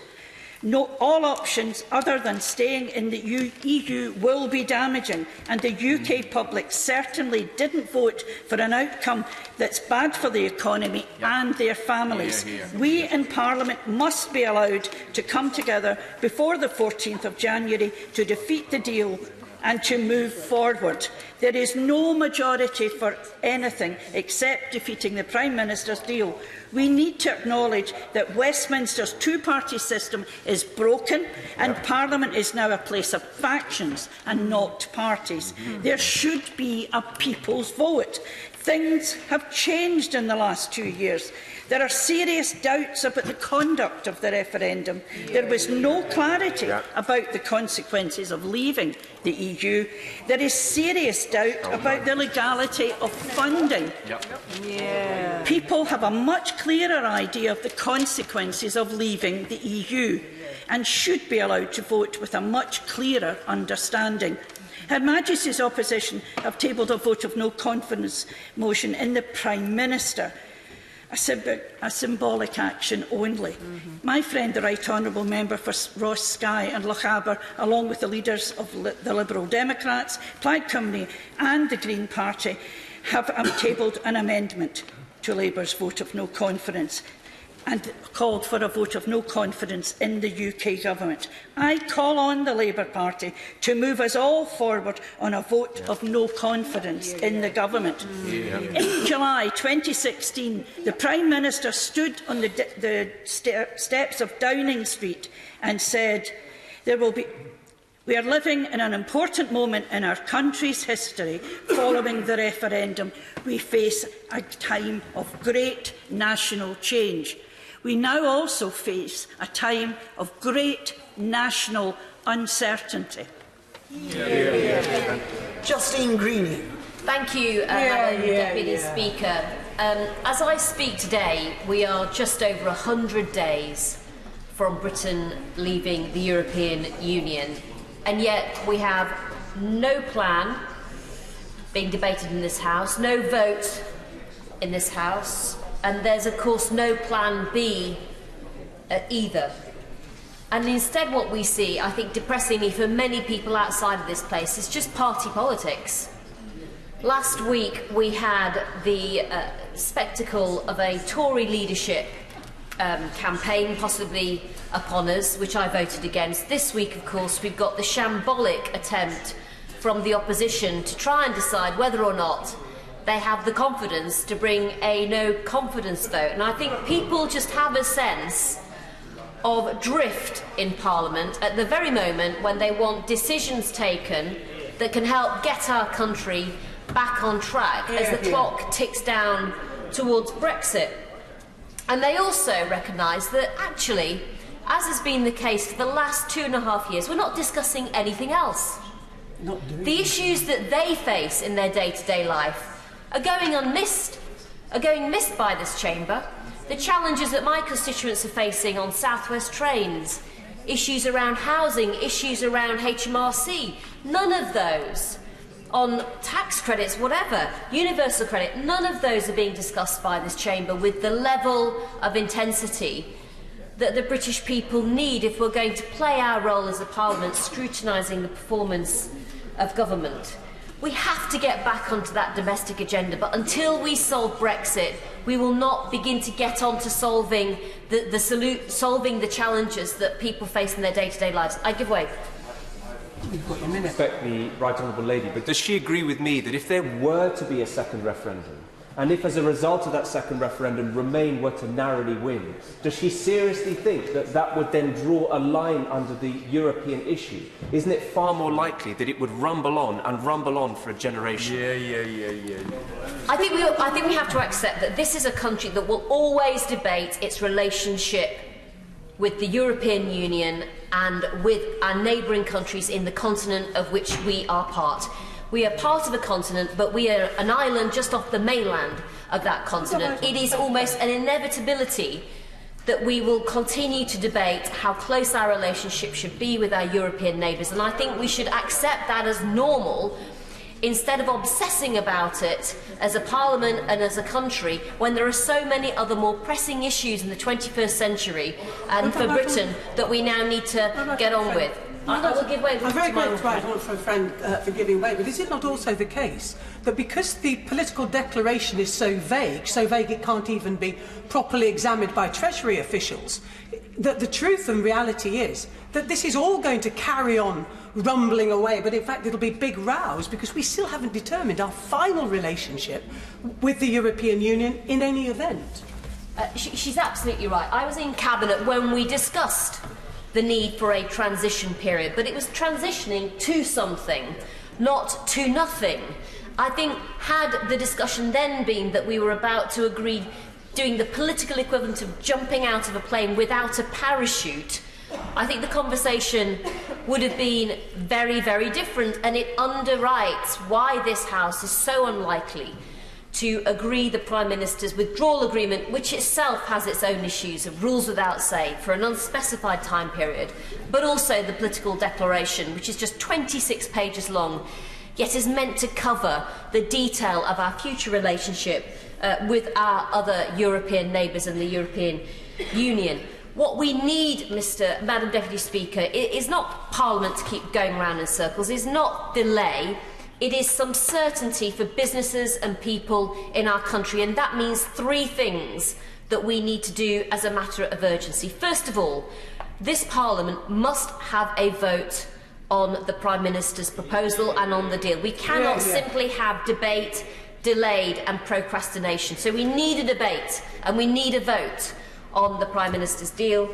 After that falls, as I expect it will do, we then need to get on to debating and voting on the other options that I know other members of this House have brought forward, whether it's Norway Plus, whether it's Canada. We have to, as a Parliament, look at those, debate them, and then decide whether there's a majority in this House for them. I don't believe there will be. I think that's been clear since the summer, and I think we have wasted months still not reaching a conclusion on the fact that there is gridlock in this House, and therefore we will have to have a vote of the people. I cannot see the rationale for a general election. That is self-serving from the opposition to try and get one. Brexit is not about party politics, it's above party politics, and that's why the only people's vote you can have on Brexit is a referendum.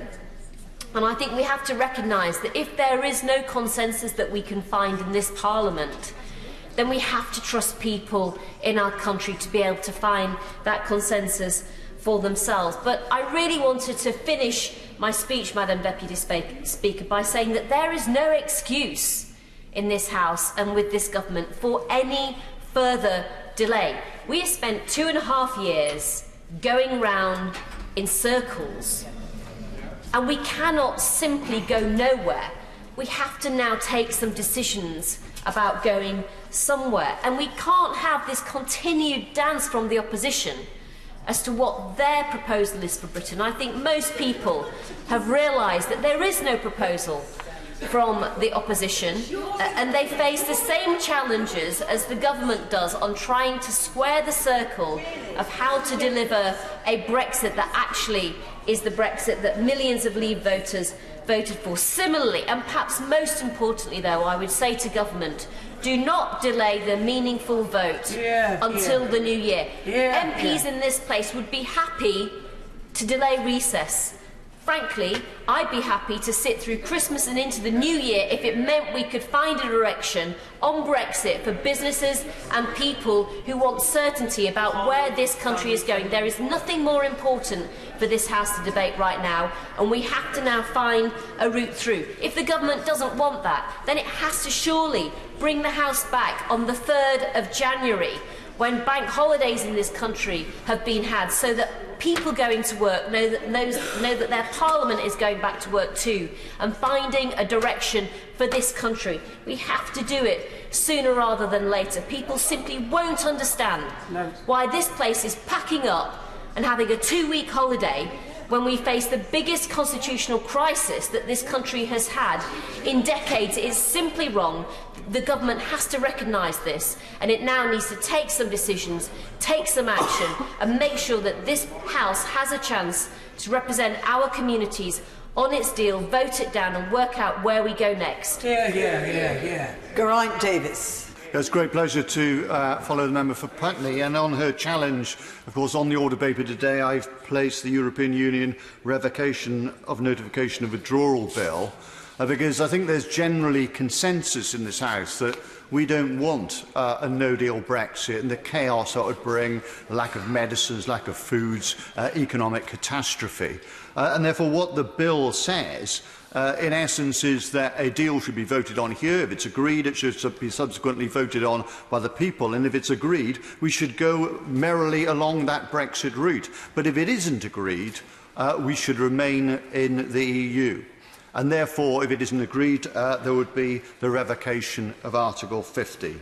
That's what people expect of this place. They don't expect some sort of chaos. I accept the Prime Minister has done her best in a difficult situation to go to the EU to negotiate and try to bring together two irreconcilable models, one which is there's a pure Brexit here and the other which is the pure Remain. And obviously the government and the whole country is split.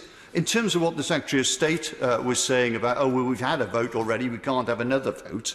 I mean, the simple fact is, if the Secretary of State went to a restaurant and ordered a steak and a bit of chewed-up bacon arrived, he would think he had the right to send that back, not for the waiter to say, oh, well, you know, you've ordered some food, eat it, there's no that's it. And the reality is, people were promised more money, more trade, more jobs, taking back control of migration, and it all sounded great. And I can imagine a lot of sensible people voting for that. But what's been served up is a situation where there isn't more money. We've got the 40 billion divorce bill. We've talked about the reduction in the economy. We haven't got more control. The ministers have taken a lot of the control so they can reduce environmental protections or workers' rights in the future below EU minimum standards. We will still, in the deal, have to abide by the rules laid down by Europe. So we haven't taken back control at all. I will.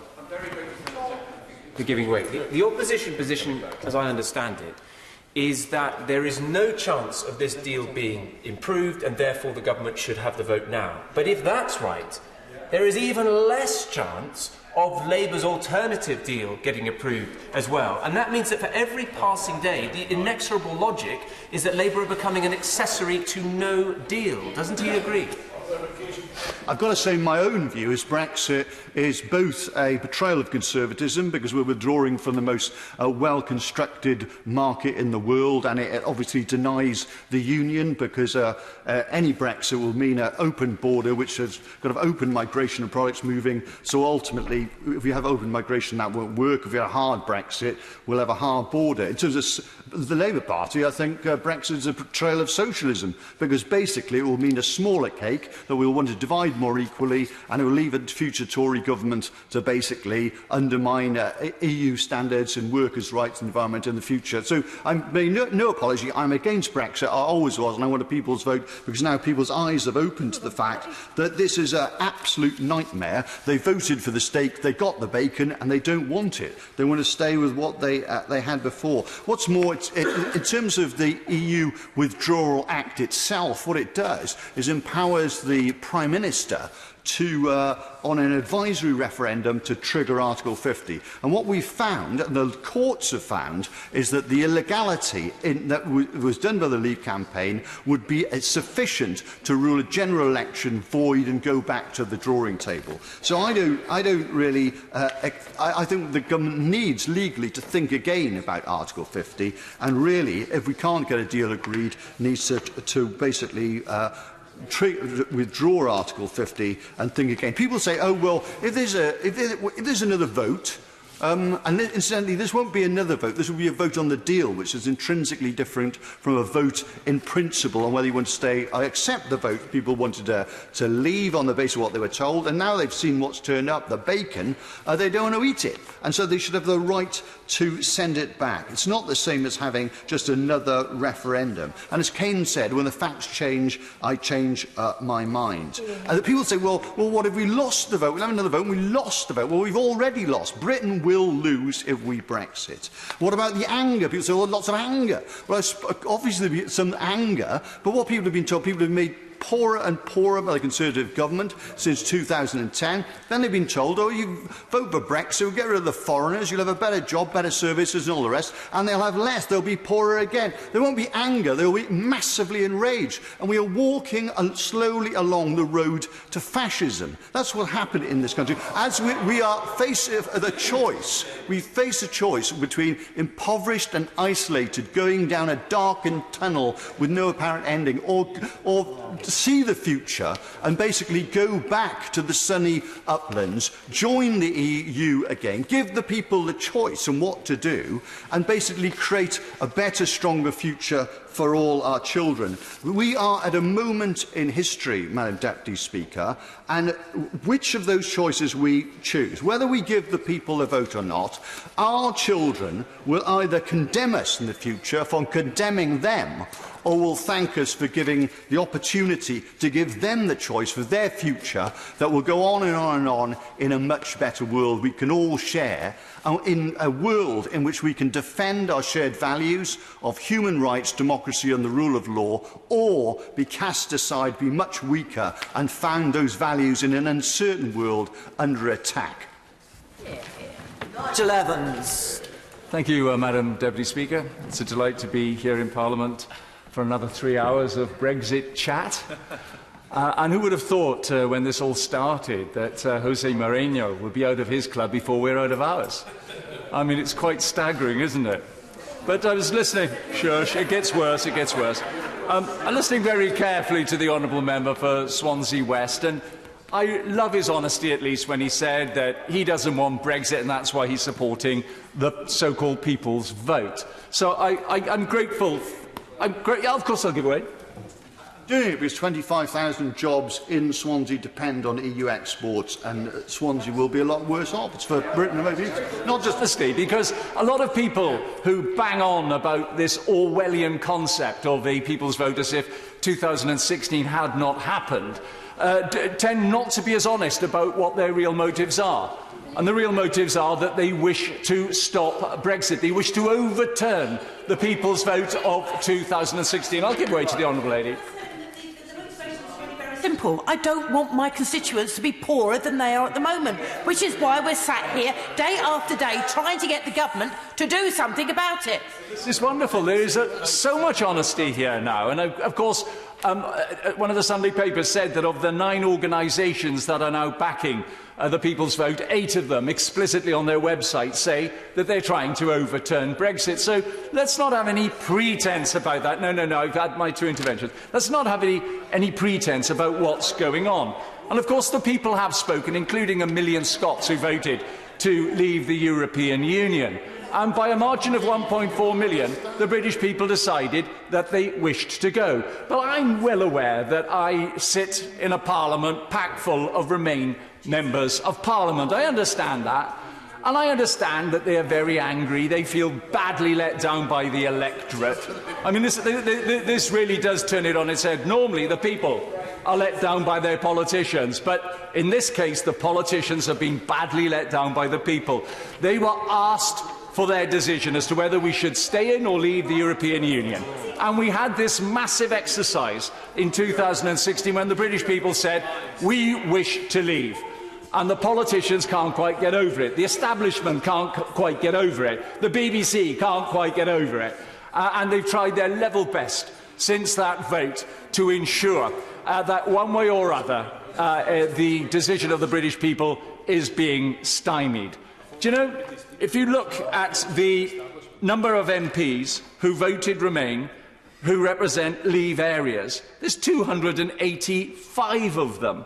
So I understand where people are coming from in this chamber.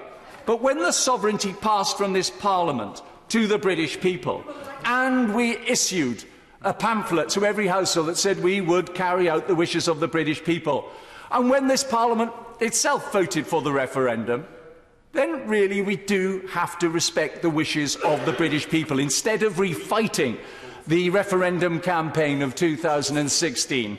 And indeed, when we talk about what was written on the side of a bus, when we're talking about how much money is going to go into the National Health Service, I would have thought that Scottish Nationalist members of Parliament would be more interested in how much of our membership fees that are not now going to be sent to Brussels will be going into Scotland, into public services in Scotland, into the National Health Service in Scotland, rather than into the pockets of Brussels.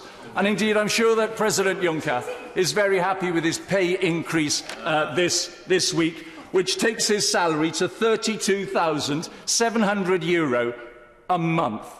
That's how much the President of the European Union is getting. Way more a month than most of my constituents earn in a year. I am delighted that we're coming out of the European Union and saving that money, so I can see it being spent in my patch, and Scottish Nationalist members of Parliament will see it being spent in their patches as well.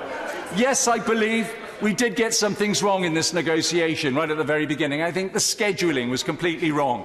So in order to give them that stick of the backstop, the Northern Ireland Irish border, and they hit us with it time and time again. Do you know, I am amazed. We're talking about a backstop that both the United Kingdom and the European Union says they don't want to use.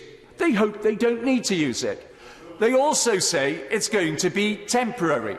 And yet when our Prime Minister went to see President Juncker to raise the concerns that we have about the possibility and legally being able to be held in the European Union for an eternity if they so wish, or for it to be used as leverage when we get on to the next round of trade talks between us and the European Union, all of a sudden they dig their heels in. This thing that they don't want to use, this thing that they agree will be temporary, but they're not prepared to allow us to be able to unilaterally, if we believe they're stalling, to leave the European Union. I just think that absolutely says it all. But I'm delighted that the Prime Minister was so clear yesterday when she said there will be no revocation of Article 50, when she said there will be no second referendum, because she knows what that second referendum is all about. And I'm delighted also that the Cabinet today have stepped up their preparations for WTO, because, as I said yesterday, President Juncker listens to what's said in this place. He gets a bit of succor from some of the calls for a second referendum, because he believes that if it's overturned, then all of a sudden we'll be still spending our money within the European Union and taking their laws. So he does get a bit of succor from that. But he will also hear that we are stepping up plans for WTO too. And that should be leverage. And we shouldn't get angry against our Prime Minister. Where is the anger against President Juncker digging his heels in?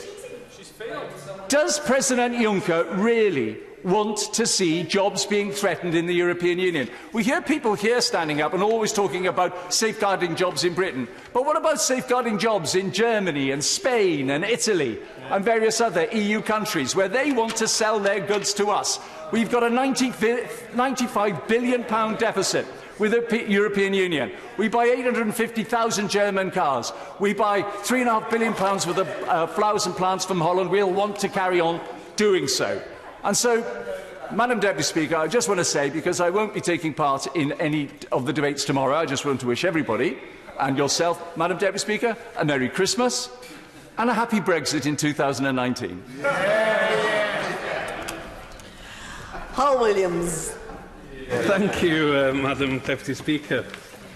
The Leader of the Opposition, along with the like-minded Conservative European Research Group, say they have no confidence in the Prime Minister.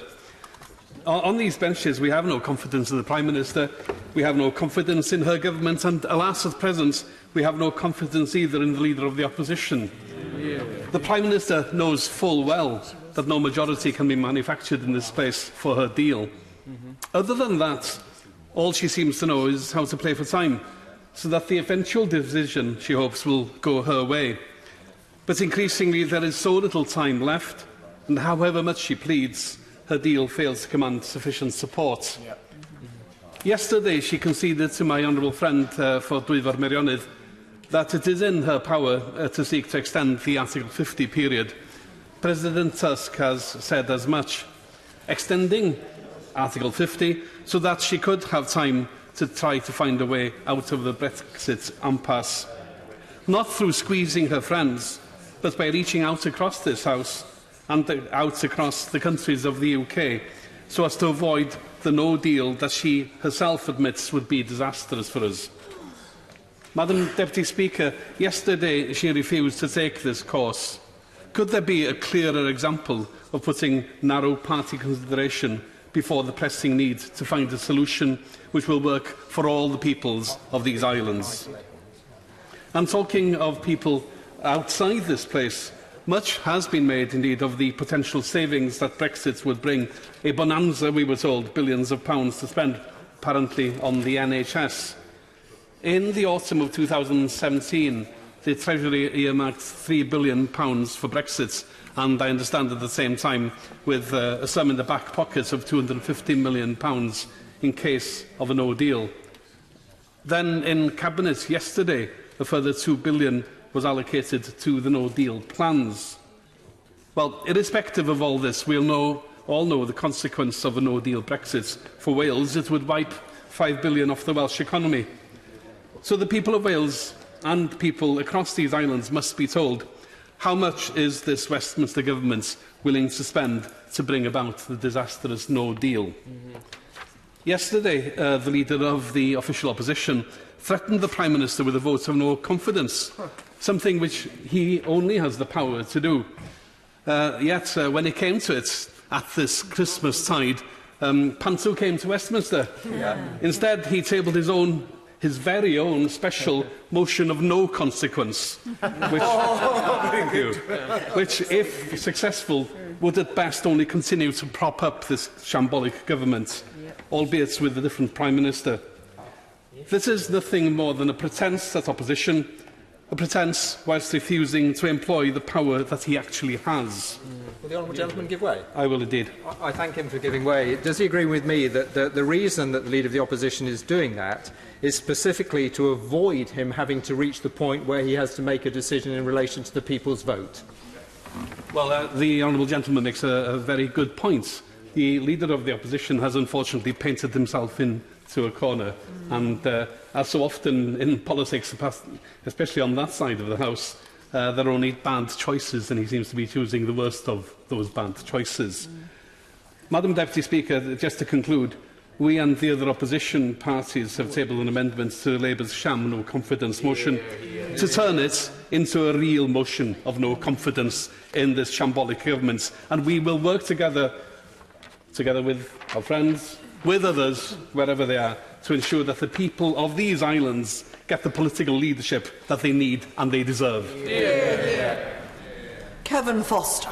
Thank you, Madam Deputy Speaker. It's a pleasure to be called in debate and to follow the member for Arfon. I particularly welcome this debate. I must say I will congratulate the Right Honourable Member for Ross, Skye and Lochaber for securing this debate. I must say I always thought it was something relatively simple for an opposition to get a coherent motion down, secure a debate in the chamber, but what we've seen over the last 24 hours is that for the front bench of the main opposition party, that seems to be a true challenge. And I'm not usually the sort of person who rushes to retweet the First Minister of Scotland, Nicola Sturgeon, but I did retweet her last night when she made the point that if it's only the Prime Minister they don't have confidence in, then which Conservative are the Labour Party looking forward to seeing as taking over? Well, I hear myself. I'll be slightly more modest and say it's not really me, although I'd appreciate the opposite comment. It could be perhaps the member for North East Cambridgeshire, who's just given an excellent speech.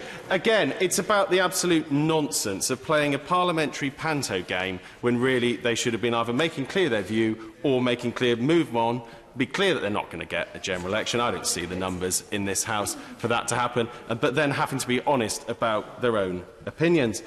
I did listen with some interest to the speech from the Right Honourable and Learned Member from Holborn and St Pancras, and listened carefully to what he was saying. He spent a lot of time dissecting no deal, saying how he felt that would be disastrous, ruling out that as an option. He then spent a lot of time criticising the deal that's on the table, even though yesterday his own leader spent most of his first half of his response to the Prime Minister's statement saying there's really no point negotiating because you're not going to get any other deal.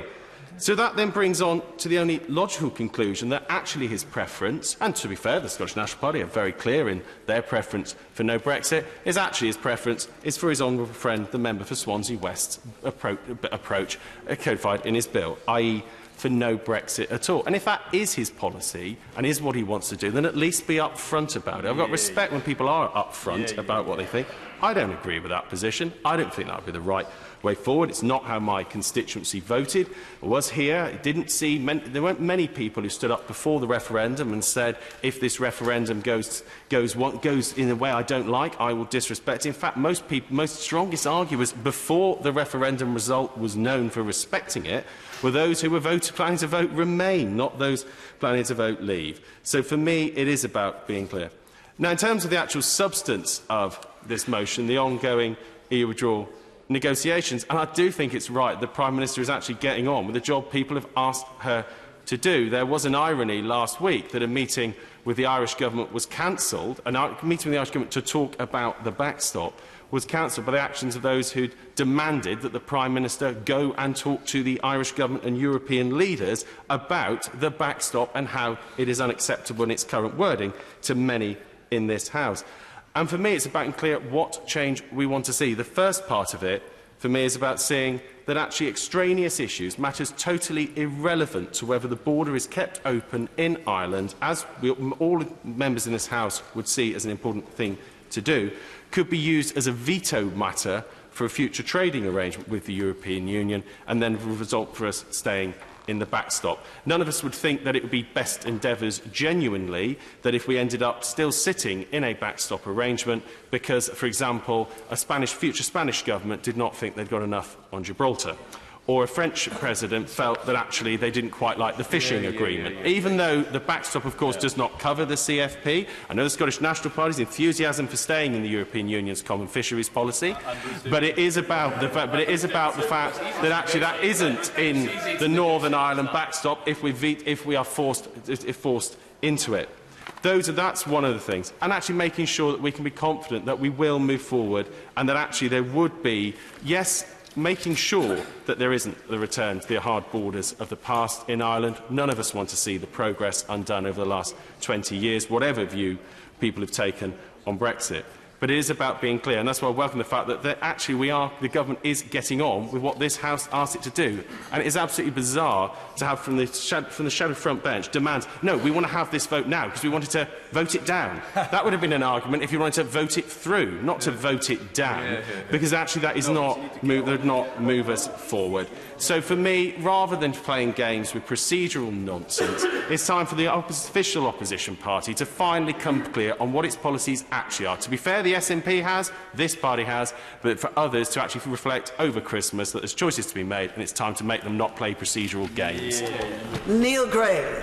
Madam Deputy Speaker, I congratulate my right honourable friend from Ross Guy and Lochaber, not only for securing today's debate, which is timely and important, but also for his speech and the way he conducted himself in the face of quite disgusting behaviour, quite frankly, from members opposite. And I thank Mr Speaker for granting the debate today as well. His leadership in the last few weeks, I think it's fair to say, has been in stark contrast to the leaders of the two parties in this place. Madam Deputy Speaker, the Prime Minister described people discussing the possibility of a second Brexit referendum as somehow betraying the first vote or as being a direct challenge to democracy. I might be wrong, but I cannot recall another Prime Minister suggesting that giving the people their say on a matter as being anti-democratic.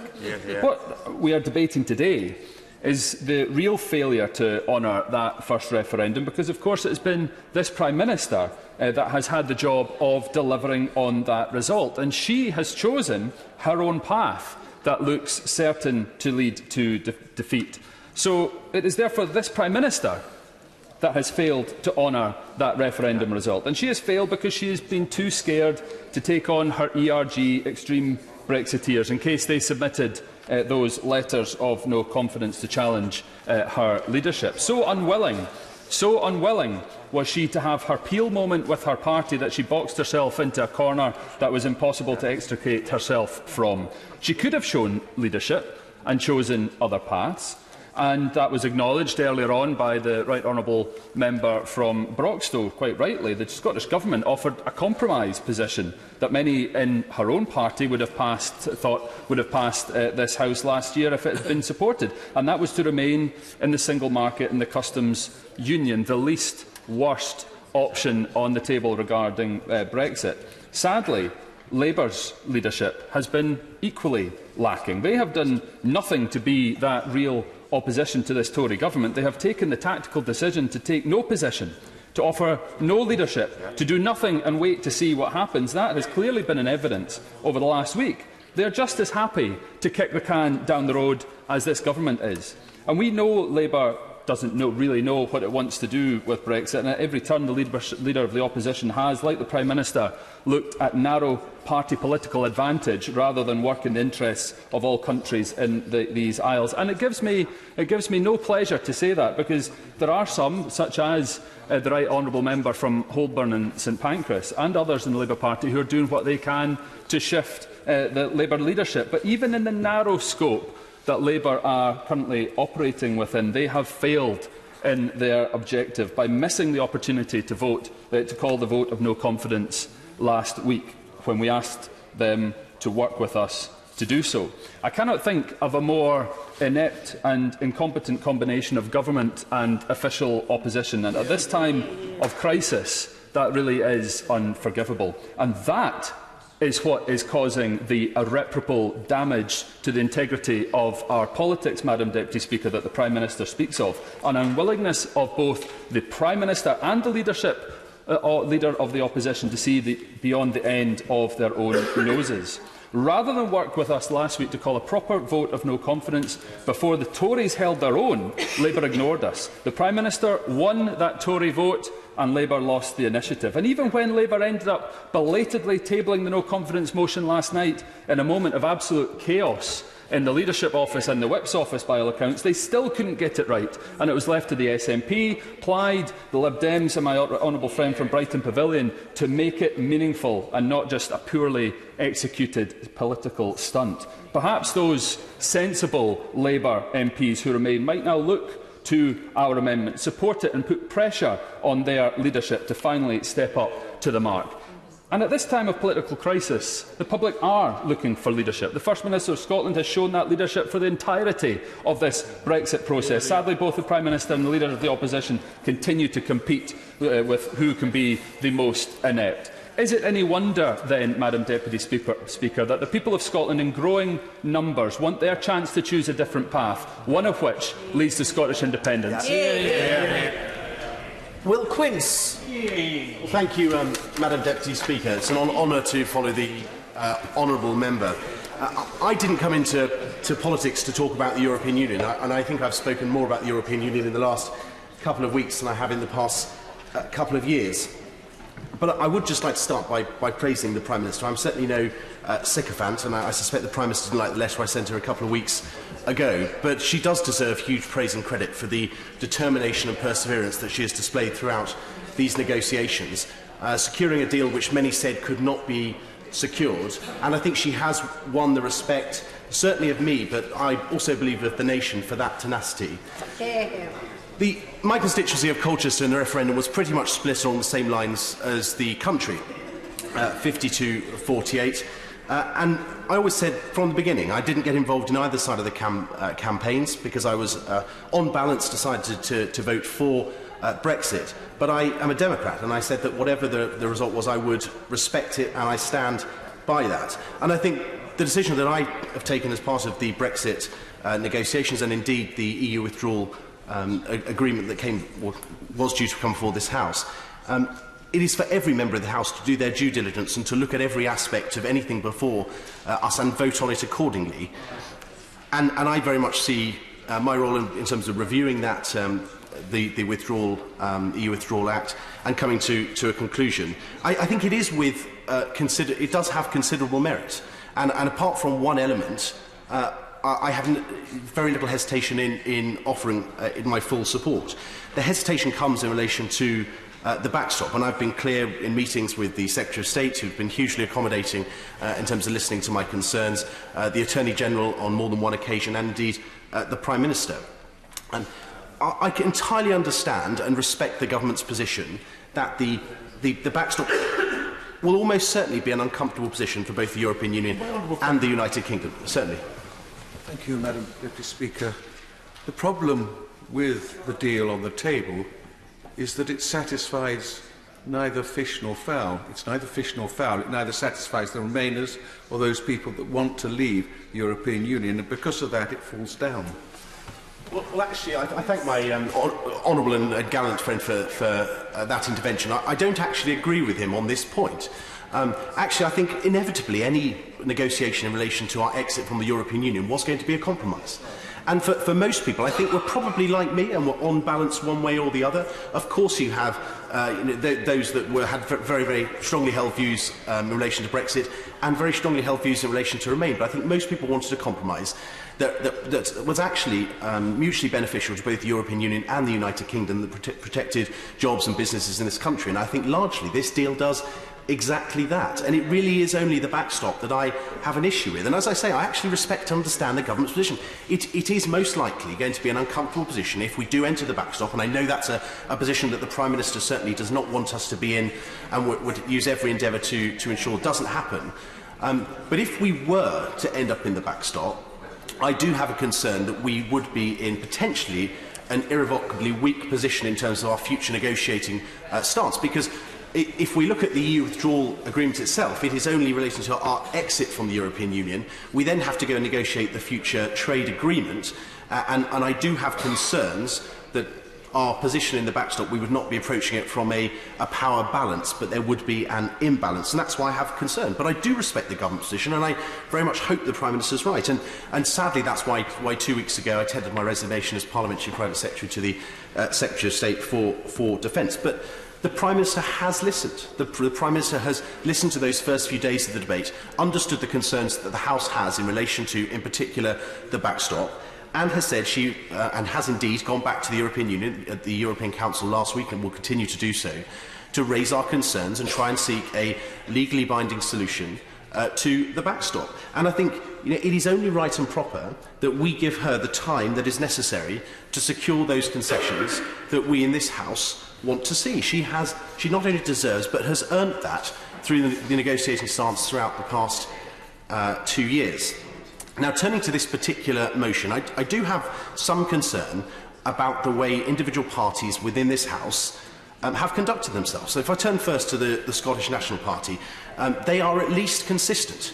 It is quite clear they want to overturn the 2016 referendum result, and we can question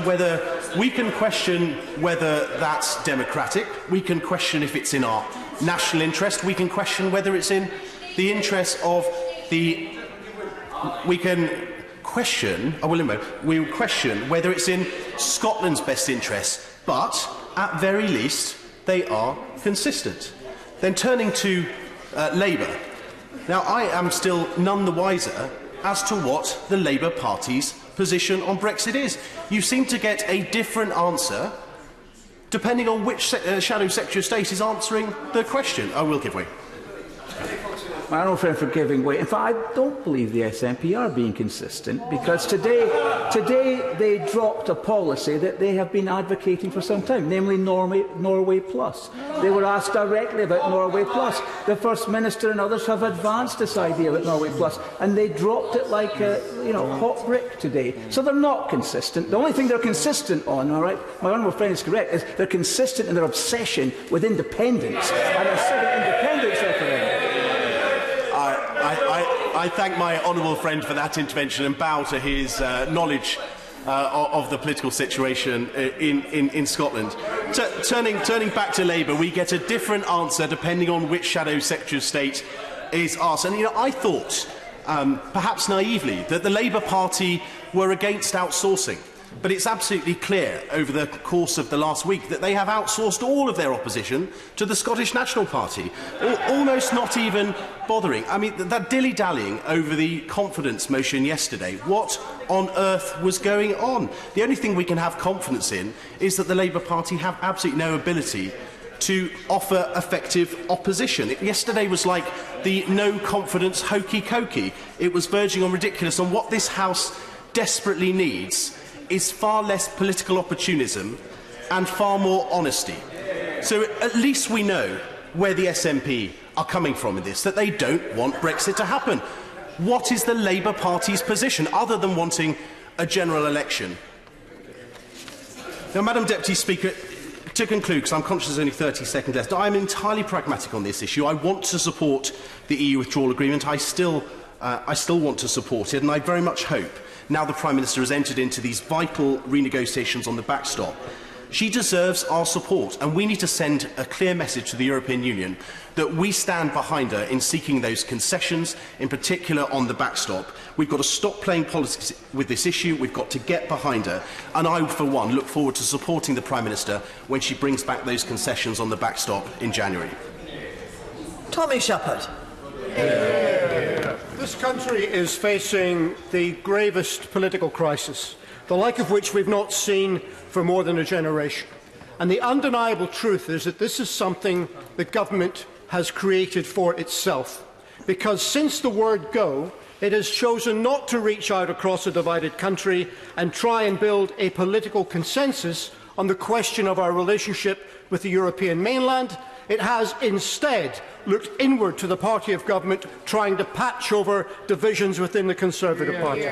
And I have to say, at least this latest insult by the executive to the legislature in interrupting our debate on its proposals and denying us a vote this year on them is consistent.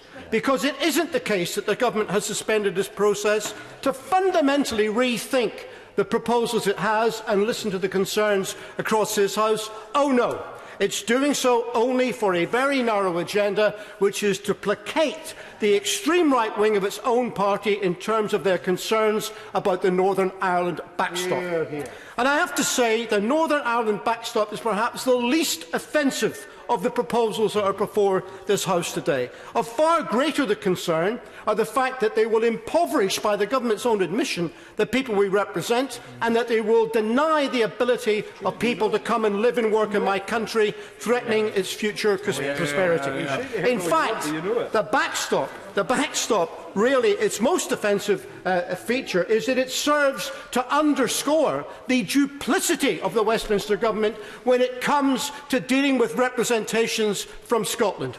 Because the National Parliament in Scotland has argued precisely for differential arrangements post-Brexit and been told for the last 2 years consistently that they would be impossible because they would compromise the integrity of the United Kingdom, only to find them written down in this withdrawal agreement as regards to Northern Ireland. That is an insult, and it is contempt for the people of Scotland.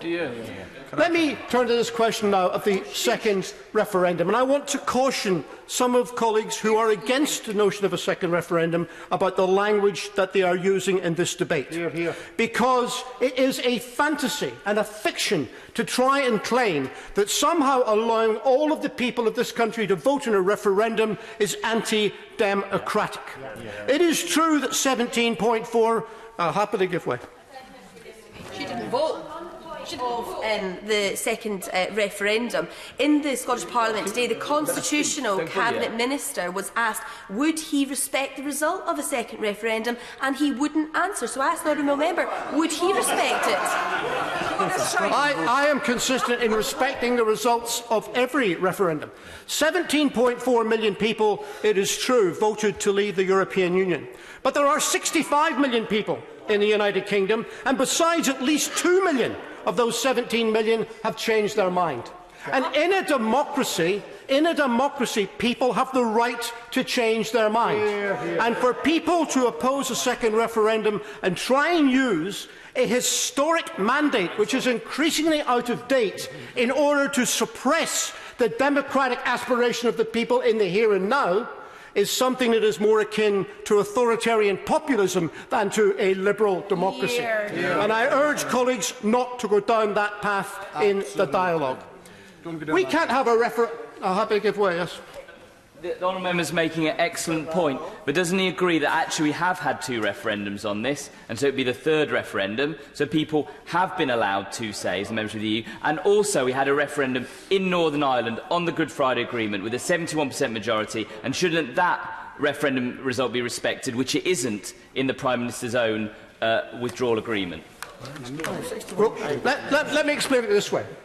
I think that you can never say people don't have the right to reconsider a proposition in a democracy. On the other hand, you can't have a referendum every month or every year, so you have to set tests as to whether or not it is legitimate to have a second referendum. I would set 3. First of all, the information on which the initial decision was taken needs to have substantially changed or been shown to have been wrong. I think that test is met. Secondly, a significant number of people have to have changed their minds, enough to create a different result. I think that test is met. And the 3rd test is whether or not the elected Parliament is incapable or unwilling of discharging the mandate from the referendum. And when we get the chance to vote on it, that test too will have been met. And it is now possible that having a people's referendum is actually the only way to get out of the current impasse and crisis. Now, let me turn to the question of the Labour opposition. And I say this as being completely non-sectarian. I don't just want to work with the Labour Party in defeating this government. I am desperate in order to do so. And I am really concerned at what has happened over the last 24 hours, because there were comments earlier which suggested that, in fact, the miswording of the Labour no confidence resolution, it being in the Prime Minister and not the government, is somehow a mistake, an ineptitude. It's not. We know that it's not. It's a deliberate attempt not to put the question so that it now languishes in the order paper with the same authority and effect as 1,900 other early day motions that are lying around. And I say to the Labour front bench, you need to do something to dispel a growing concern, which is that Labour are not effectively taking on the Conservatives because actually they're not disagreeing with their policies all that much, and they would be quite content to see them go through. The Labour Party needs to lead. It is the biggest opposition party in this House.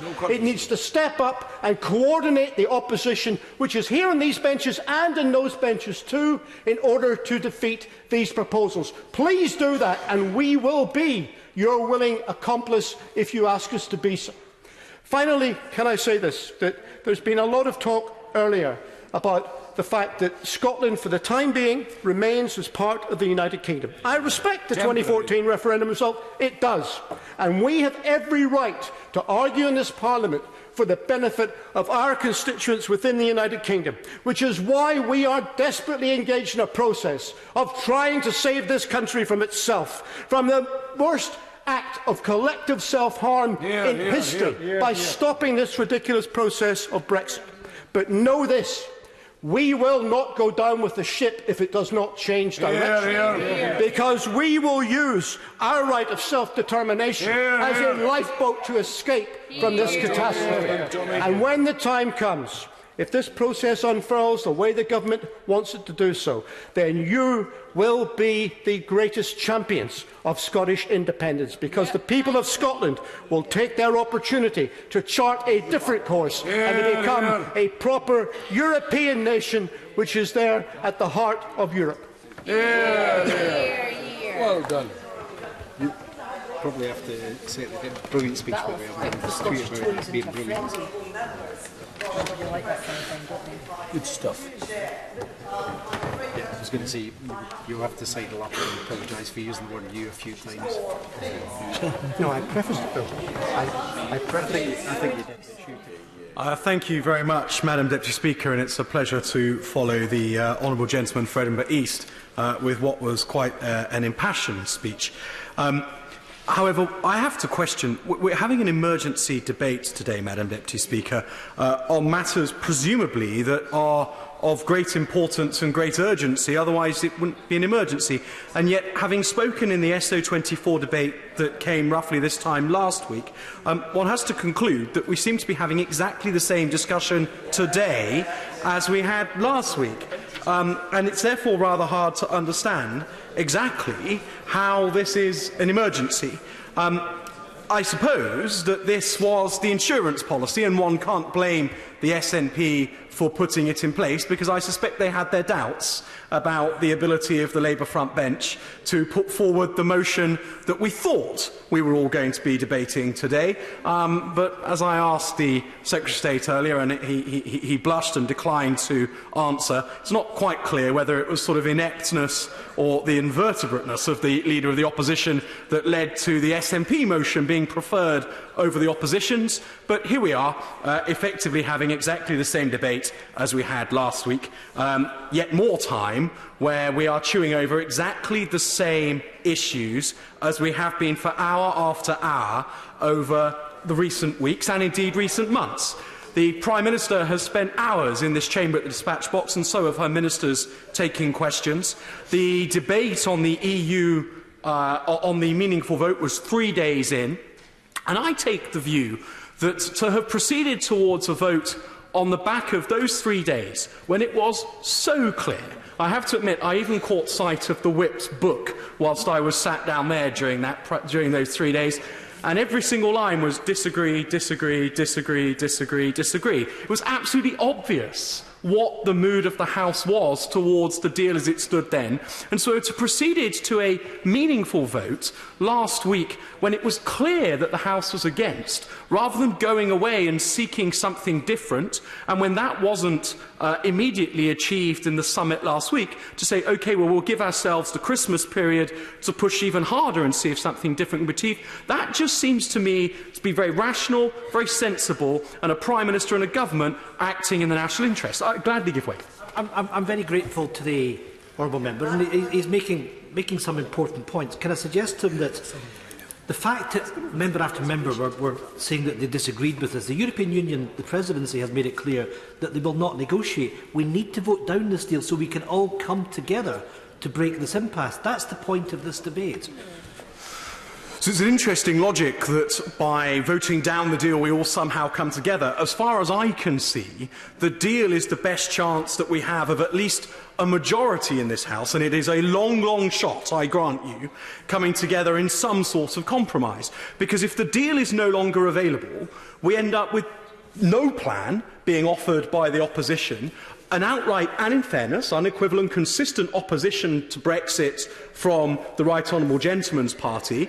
The Liberal Democrats seem to say one thing on doorsteps in my constituency to one household and another to another, and I'd gladly take an intervention from the Honourable Lady if she could confirm today that the Liberal Democrats' official policy is an end to Brexit and that they will work with the Right Honourable Gentleman for Islington North in government in order to bring that about. I'll happily give way if she'd like to admit that they would like to work with the Leader of the Opposition in government. Does she want to give way? To give way. We have always said our best place is in the European Union. Anybody who wants to work with us on that aim is very welcome.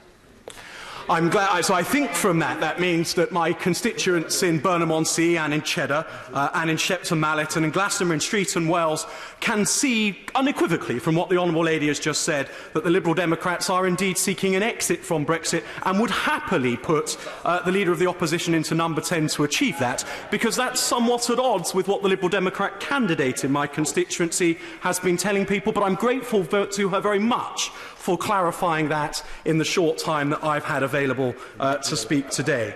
Madam Deputy Speaker, Mr Deputy Speaker, I find that we are having these debates again and again and again. I didn't come to Parliament to talk endlessly about Brexit, and yet that is what we seem to be doing. And my observation on a second referendum is I'm not going to make the argument that it's undemocratic. I absolutely take the point from the Honourable Gentleman for Edinburgh East. How can it be undemocratic to keep exercising democracy? But what I see is a process that would take at least a year to deliver. If it took us 348 days to deliver the EU withdrawal bill through this House, there is no way that a bill for a referendum would take any less time. That is a year of huge uncertainty, during which time Brexit would continue to dominate the national conversation, not in any way of trying to find compromise and a solution, but with people reverting back to the binary positions that dominated the original referendum debate. I think that a second referendum would be a step backwards, not a step forward. It is not an end. It is not a solution to the problems that we face within this place. It is simply us saying that we're not willing to close with that decision ourselves and to put in place a process whereby others can decide, because we haven't got the bottle to do so. We know what the options are in front of us, Mr Deputy Speaker. We have got to make the decision. A second referendum is a soft way out that solves nothing other than more parliamentary process and more dominance of the Brexit debate. We have got three choices. It's either no Brexit, which in fairness there are many people in this House that want, or it's no deal, which there are many people in this House that want, or it is the Prime Minister's deal, which at least means we find a compromise and we don't end up having to choose between two extremes. Beginning. Stuart C. MacDonald.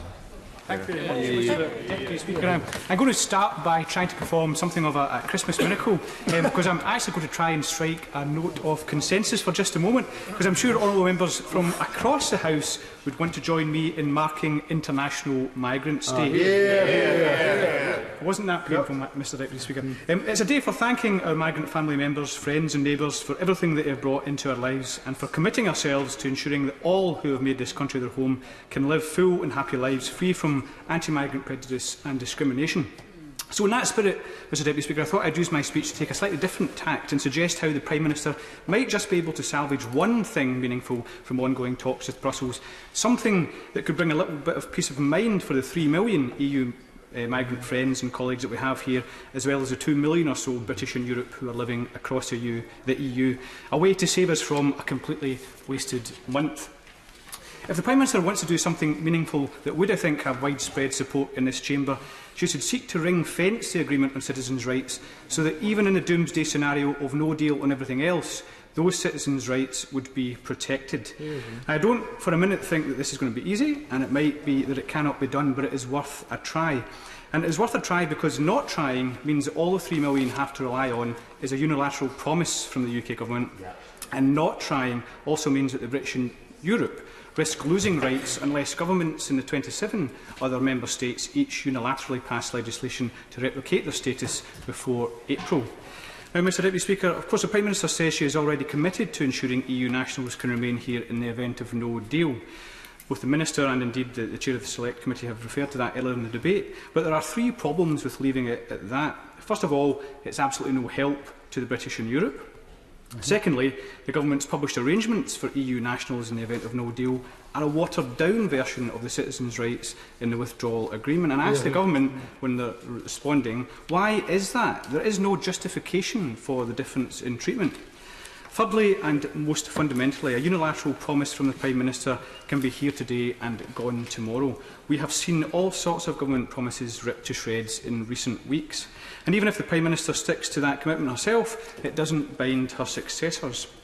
Their rights can be repealed in the blink of an eye, perhaps even through a change to the immigration rules. Who knows, we could end up with a government daft enough to commit to reducing EU migration by something like 80%, if recent reports are in the right ballpark. It may be that a target-obsessed Prime Minister decides that the only way to meet that goal is to clamp down further on the family union rights of the 3 million. Indeed.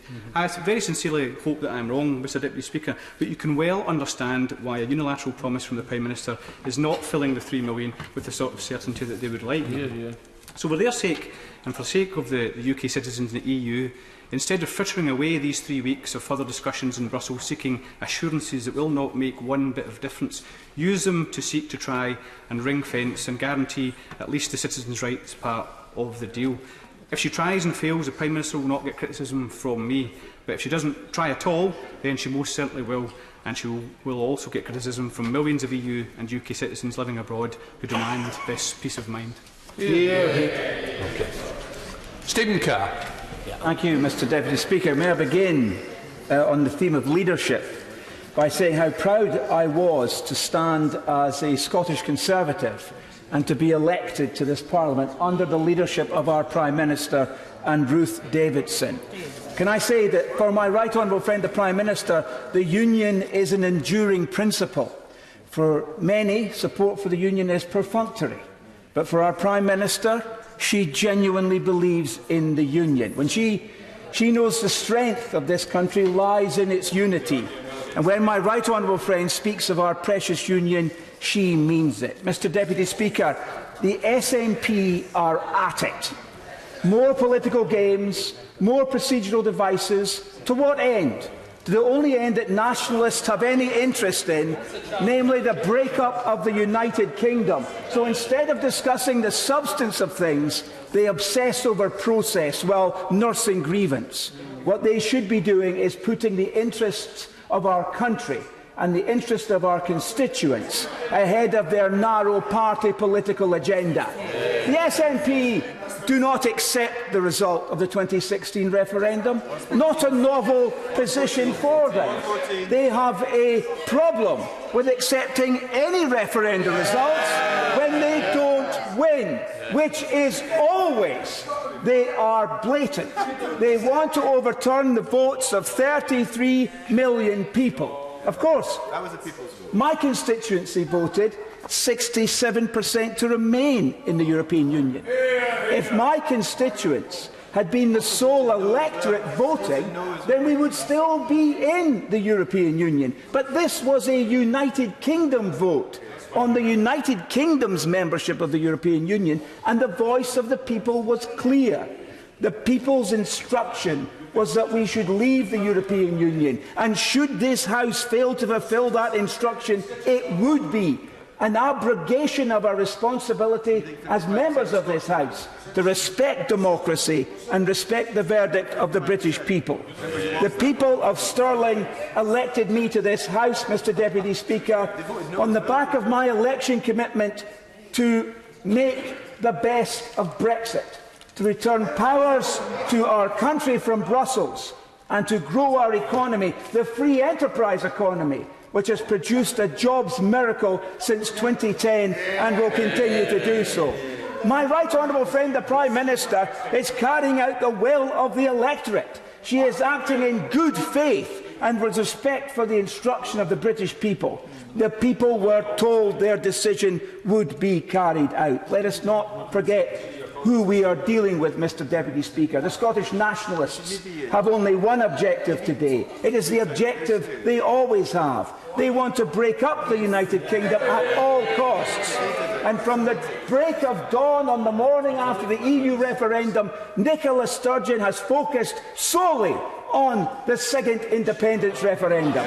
The people of Scotland, now bearing the heaviest tax burden of any part of the United Kingdom and living with the failures of an 11-year-old SNP administration, can see through all of the posturing and faux rage.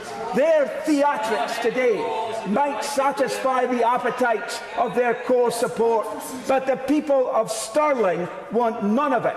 They want to see improvements in their schools, in their NHS, in their police service. They want to see policies to tackle antisocial behaviour, to improve the quality of their lives and the life chances of their children, not this pantomime.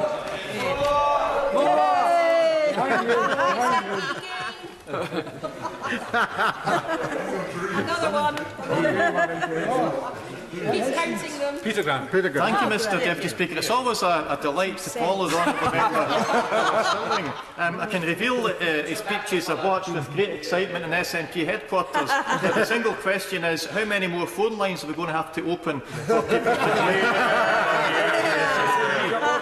Looking back to April 2017, immediately after Article 50 was triggered, we knew that for 2 years nothing very much would change. But depending on the outcome of negotiations, nobody really knew what would happen after that. December 2018, we know that during a 2-year implementation period, nothing much is going to change, but nobody has got any idea what will happen after that. So 2 years, 2.5 years of the greatest efforts by the brightest buttons in the Tory box were no further forward than we were in April 2017. All they've done is bring back a deal, order us, not ask us, order us to support a deal that in every single aspect is immeasurably worse than the deal that we already have and the deal that our nation overwhelmingly voted to retain. And yesterday, without a hint of irony, the Prime Minister warned about damaging the integrity of our democracy. A Prime Minister who broke a promise not to call a snap election, broke a promise to give Parliament a vote last week, a party that allowed 2 self-confessed gross misconduct MPs back in just to let them vote in a leadership contest, and the government, the first government in history to be in contempt of Parliament. Mr Deputy Speaker, if the government are worried about a loss of trust in the integrity of our politics, I suggest to get themselves a very large mirror and spend some time in front of it. And if they want to know about millions of people who are wondering whether this facade of a democracy is ever going to deliver, they should not only speak to but listen to some of the 62% in Scotland who voted to remain with the deal we already have, or indeed to some of the 71% in Northern Ireland who voted for a peace process which right now is not guaranteed under Brexit, and which, even if the Prime Minister's deal is accepted, still will not have a guaranteed long-term future. The Prime Minister claims to have listened to Parliament. The Prime Minister has listened to Parliament in the way that a defence lawyer listens to the case for the prosecution. Absolutely no prospect of budging an inch from her position, but listening for potential clues as to how she can impose her will on everyone else. She told us yesterday that it wasn't about expressing our personal views. Expressing our personal views is not what we are here to do. She then, in response to 23 different members of Parliament, expressed her personal views about what was right and what was wrong. So when the Prime Minister says we're not here to express our personal views, what she really means is we're here to listen to her personal views and then David Weirtell, regardless of what 649 other members of Parliament and 60 million other people might think is best. Mr Deputy Speaker, that is not a parliamentary democracy, that is an elected dictatorship. And when the word elected in that phrase refers to a Prime Minister without a parliamentary majority, without the confidence of a third of our own MPs, opposed by nearly 58% of those who voted in 2017, Mr Deputy Speaker, that elected dictatorship becomes dangerously close to an unelected dictatorship. Had the Prime Minister not run away from debate last week, we would have been discussing the Union for 8 hours on Tuesday. The question for Scotland is which Union? Mr Speaker, the day is fast approaching when the people of Scotland will be asked whether they want a true partnership of equals union, such as is enjoyed by our friends in Ireland, or a so-called partnership of equals, which even today has demonstrably treated our nation and our nation's elected representatives with absolute contempt. Mr Deputy Speaker, when that question is asked, and it will be asked very soon, the answer from the sovereign citizens of Scotland will be as emphatic and as final as it is inevitable. Lord Graham. Thank you very much, Mr Deputy Speaker. Always a pleasure to follow the singular wit from Glenrothes. Mr Deputy Speaker, today we've already heard about some fantastic words from the SNP. It's always been about humiliation, it's been about embarrassment, it's been about betrayal. Well, Mr Deputy Speaker, I have to say, it wasn't this House that's driven education down, has Scotland tumbling down the international rankings. It doesn't have us failing our young people and their mental health targets. It doesn't have us losing 150,000 further education college places. It doesn't have us, our farmers, being left out of the UK agricultural bill and being betrayed by the SNP. The only betrayal, humiliation and embarrassment on the SNP benches, not on these ones, Mr Deputy Speaker. I want to be very clear. And also, we've talked today a lot about uncertainty. Now, when we're talking about uncertainty in this chamber, it is a real concern. And when I've spoken to a developer in my constituency in Alba, because a project was behind, I asked him why he was struggling. And one of the key reasons he said in front of other elected members there was that the uncertainty posed by Indy Ref 2 meant that he wasn't able to get the proper funding for the project to progress. So the uncertainty, and this undermines the whole SNP argument about, wait, not just now, it undermines the whole argument about why the SNP care so much about unions. I've heard them talk about the strength of union, the feeling of camaraderie, the fact that we can achieve so much more together than we can apart. So why is it then they want to remain part of the EU and yet want to break our own United Kingdom? Mr Deputy Speaker, it isn't rational, it isn't logical, it's just plain hard nationalism. And it's divisive, and that is the scar that divides our communities. I will take you to... Sorry. He complains about the uncertainty about India F2, as he puts it. The best way to end that uncertainty is have the referendum and let the Scottish people speak. He's afraid of that. Mr Speaker, as I've shown in any debate, I am never afraid to face off the honourable gentleman opposite, and what is clear is that the SNP won't necessarily accept the result of that referendum, as they didn't accept the 2014, they're not accepting the 2016, they certainly won't accept the 2018 result either.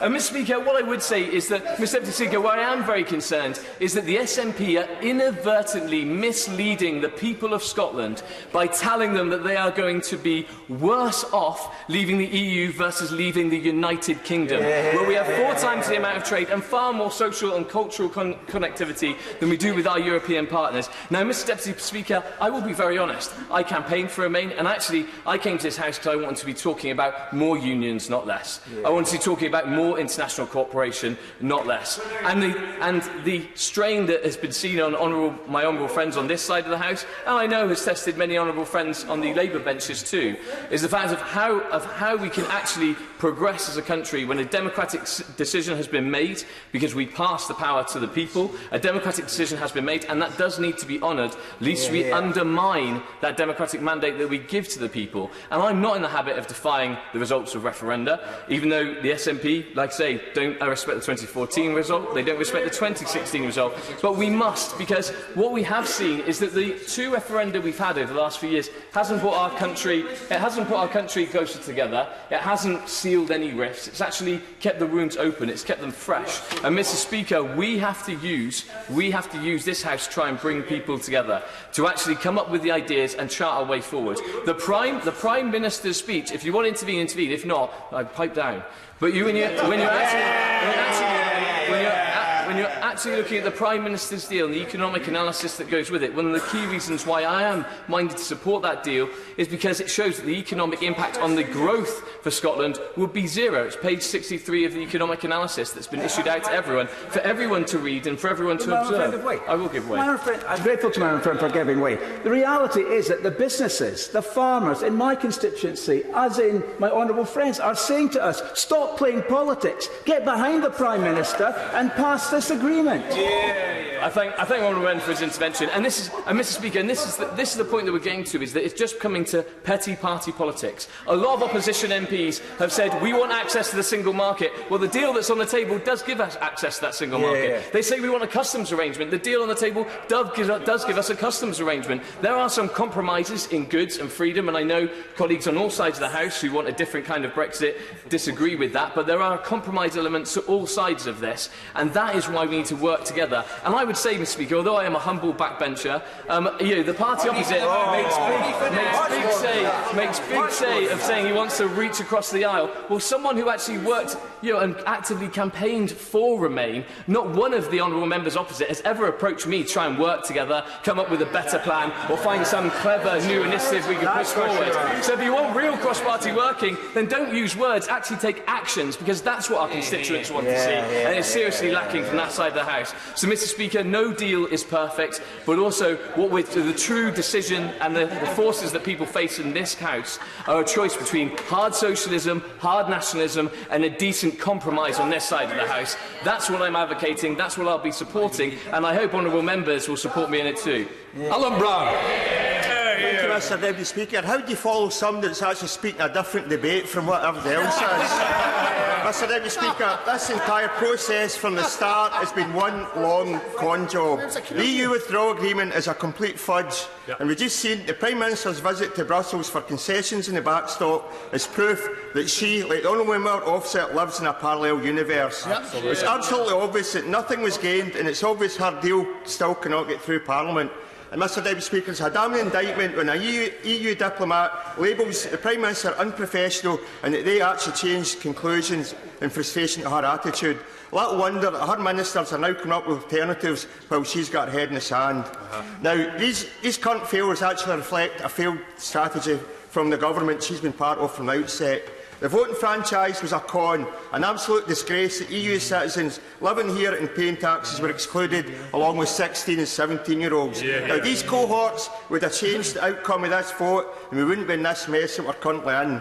Then would the vote leave Lies, an organisation whose chair is still a Secretary of State in this government, with the Cambridge Analytica scandal, confirmation of dark money which the Tories are up to their necks in it. And the con job goes all the way back to 2014, when the Better campaign said to Scotland the only way to retain EU membership was to vote no in that EU referendum. The reality is, EU citizens, including my wife in Scotland, are worried about their future, despite any hollow reassurances from that government. Now, Mr. Deputy Speaker, I don't want freedom of movement to end, even though that pledge in itself is another contract. Article 5 of the Northern Ireland Protocol states that within the common travel area there will be free movement for Union citizens and their family members, irrespective of their nationality, to, from and within Ireland. So there it is, in black and white, that freedom of movement will continue into Northern Ireland. So therefore, the only way to resolve freedom of movement to Great Britain is a border in the Irish Sea. So that means while the backstop, according to the PM, is the only issue, there are actually so many aspects that have been kicked into long grass that still need to be resolved to avoid the backstop arising. Key matters that the Prime Minister should be resolving but pretends don't exist. Now, just last night, the Tories refused to take an amendment to the Fisheries Bill that would see the ending of the CFP by the 31st of December 2020. As the Fisheries Minister admitted, there might need to be an extension of the transition period. So what is there to stop another sell-out of the fishermen? And worse, the Fisheries Minister had to correct the record to confirm that in the backstop, Northern Ireland will have tariff-free access to the EU, whereas Great Britain will not. What's the Prime Minister doing to resolve this competitive disadvantage for Scottish fishermen? I'll give way briefly. I'm grateful to my honourable friend for giving ways, making a very important contribution here. Isn't it a fact that the Tories have always seen Scottish fishing as dispensable? And in fact, that was actually government policy when they entered the CFP. Absolutely, historical fact. You only had to see the dynamics in the Fisheries Bill Committee last night. The honourable member for Bamford Buchan had his own amendment down and it said it was only a probing amendment and then voted against leaving the CFP 31st of December 2020. Now, Mr Deputy Speaker, all these things are proof that Prime Minister's red lines were a con as well, as was the Scottish Secretary's threat to resign if Northern Ireland was given special status. Now, this is a Scottish Secretary who has refused to even look at the compromises suggested by the Scottish Government. It really is time for the UK Government to acknowledge that for any deal to get through this Parliament, it's going to have to include the single market and the customs union, something that's more likely to appeal to the EU than further UK demands for concessions.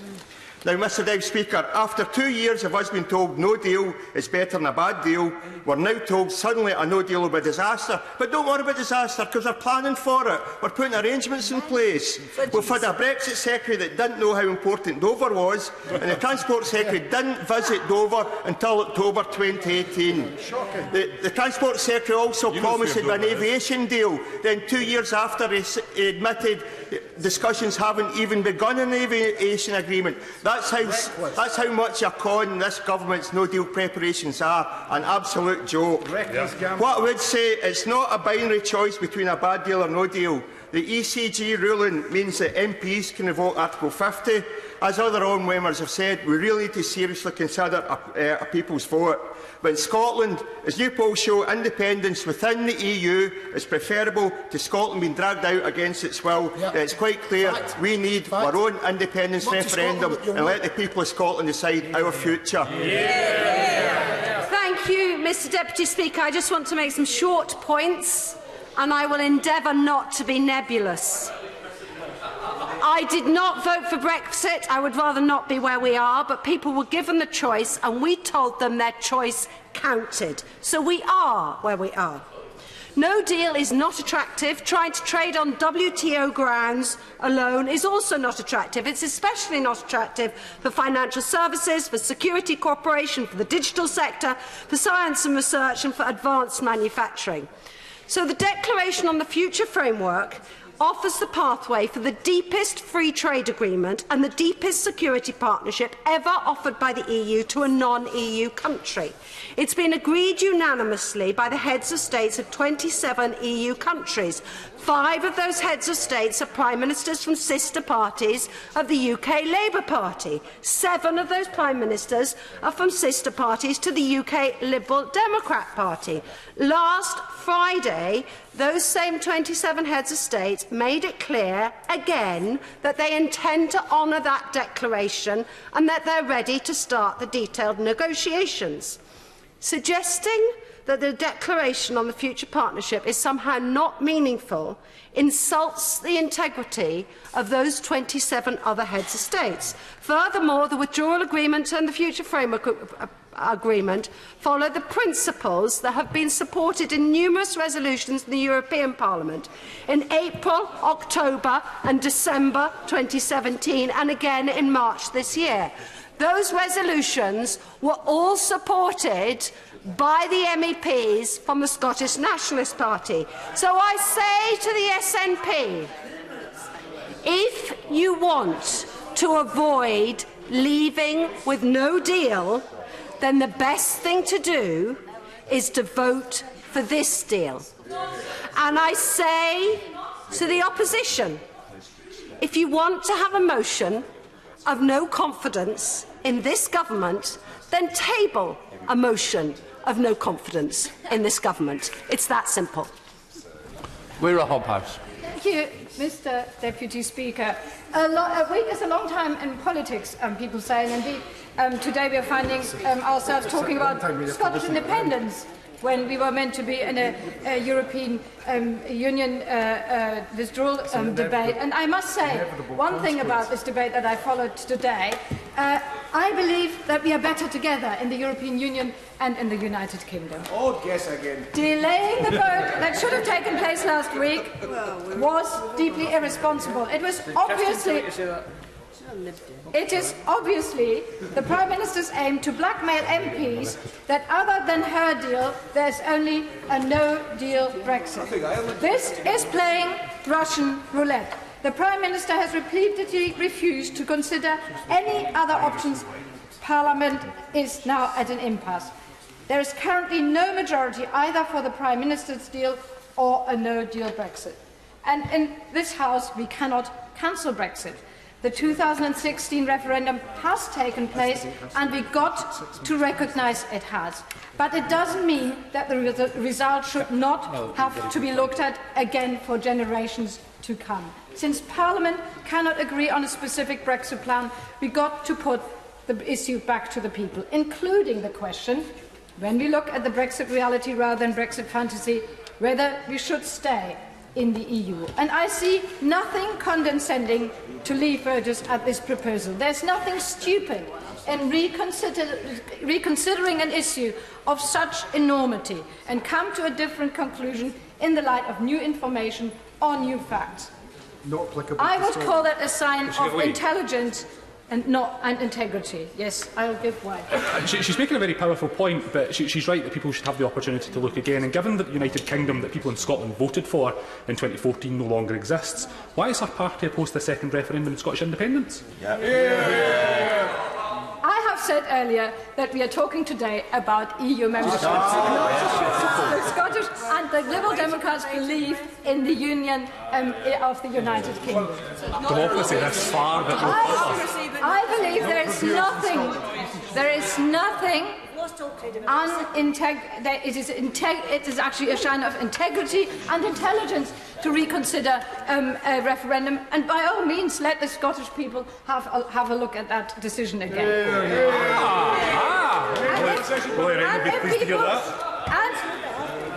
And if people want to confirm a previous decision, that is absolutely fine by me too. But I believe there's nothing undemocratic in asking for confirmation or clarification, because it is clear that Leave voters were split when they voted to leave. There are clearly those who are happy to leave the EU without a deal and who feel betrayed now by the Prime Minister's deal. And there are those who are happy to support the Prime Minister's deal. The current divisions are most profound amongst those two camps. Referenda need not to be divisive. The only way of making a referendum divisive is when promises are made that cannot be delivered. And the 2016 referendum was divisive because promises were made that could not be delivered. Now Brexit fantasies are hitting Brexit realities. It is therefore not inherently the fault of the Prime Minister to negotiate a bad deal. Frankly, no other Prime Minister could have been able to reconcile the incompatible demands of the Brexit vote in 2016. There is no good Brexit deal. Parliamentary knows this, and it is right to vote down her deal.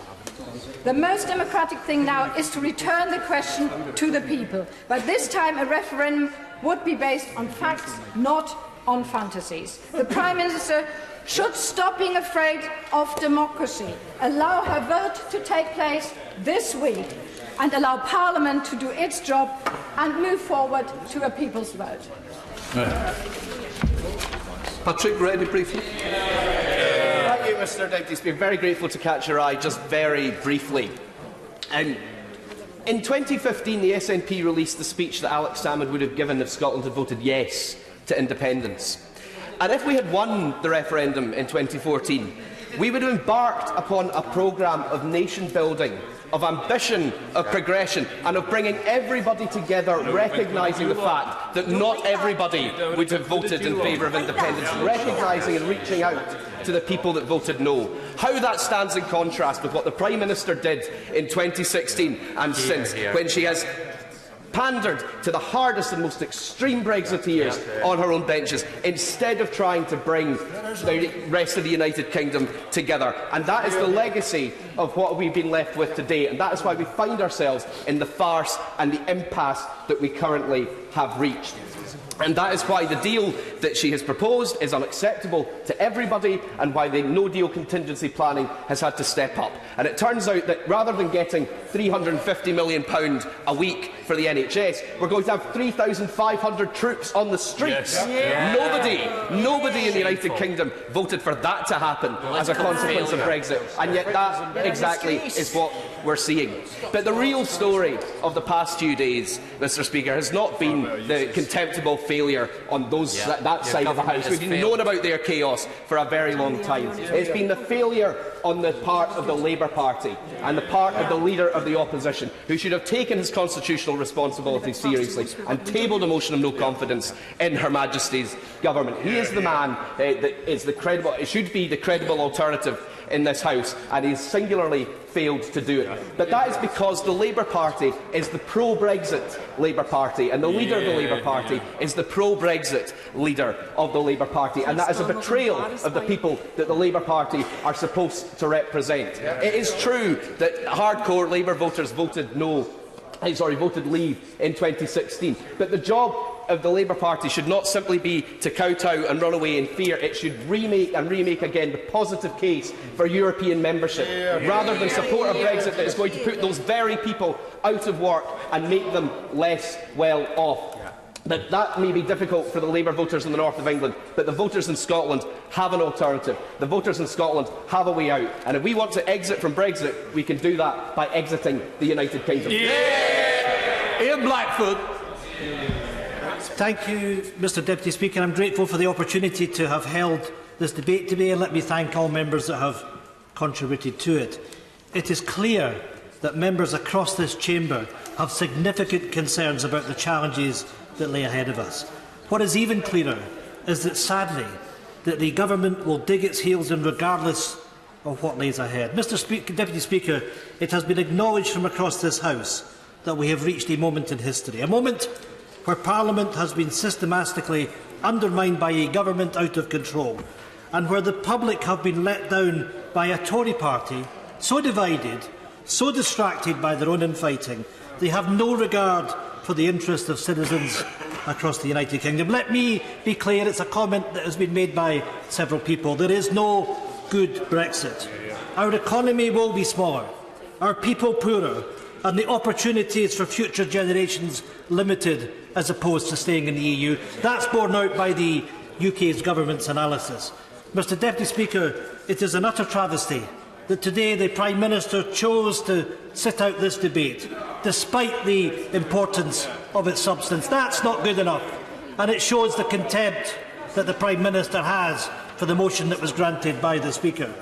Maybe it is the case that the Prime Minister should sit out the rest of the debate on Brexit. She and her government should stand aside and let the people sort out this mess.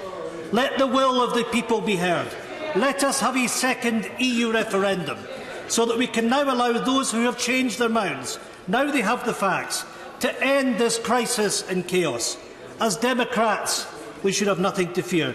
We have also made clear we would support permanent continued membership of the single market and the customs union, short of the best option of staying in the EU. That remains our position. The SNP set out our position in Scotland's place in Europe, and we've been entirely consistent throughout.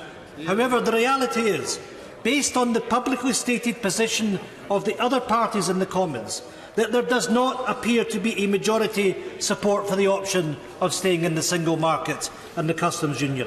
Therefore, with the EU exit date of March the 29th fast approaching, the UK government in chaos, the urgent priority now is to stop the clock on this disastrous Brexit process by extending Article 50. That allows time for options, including another EU referendum, or indeed the Norrie option if enough support emerges for it.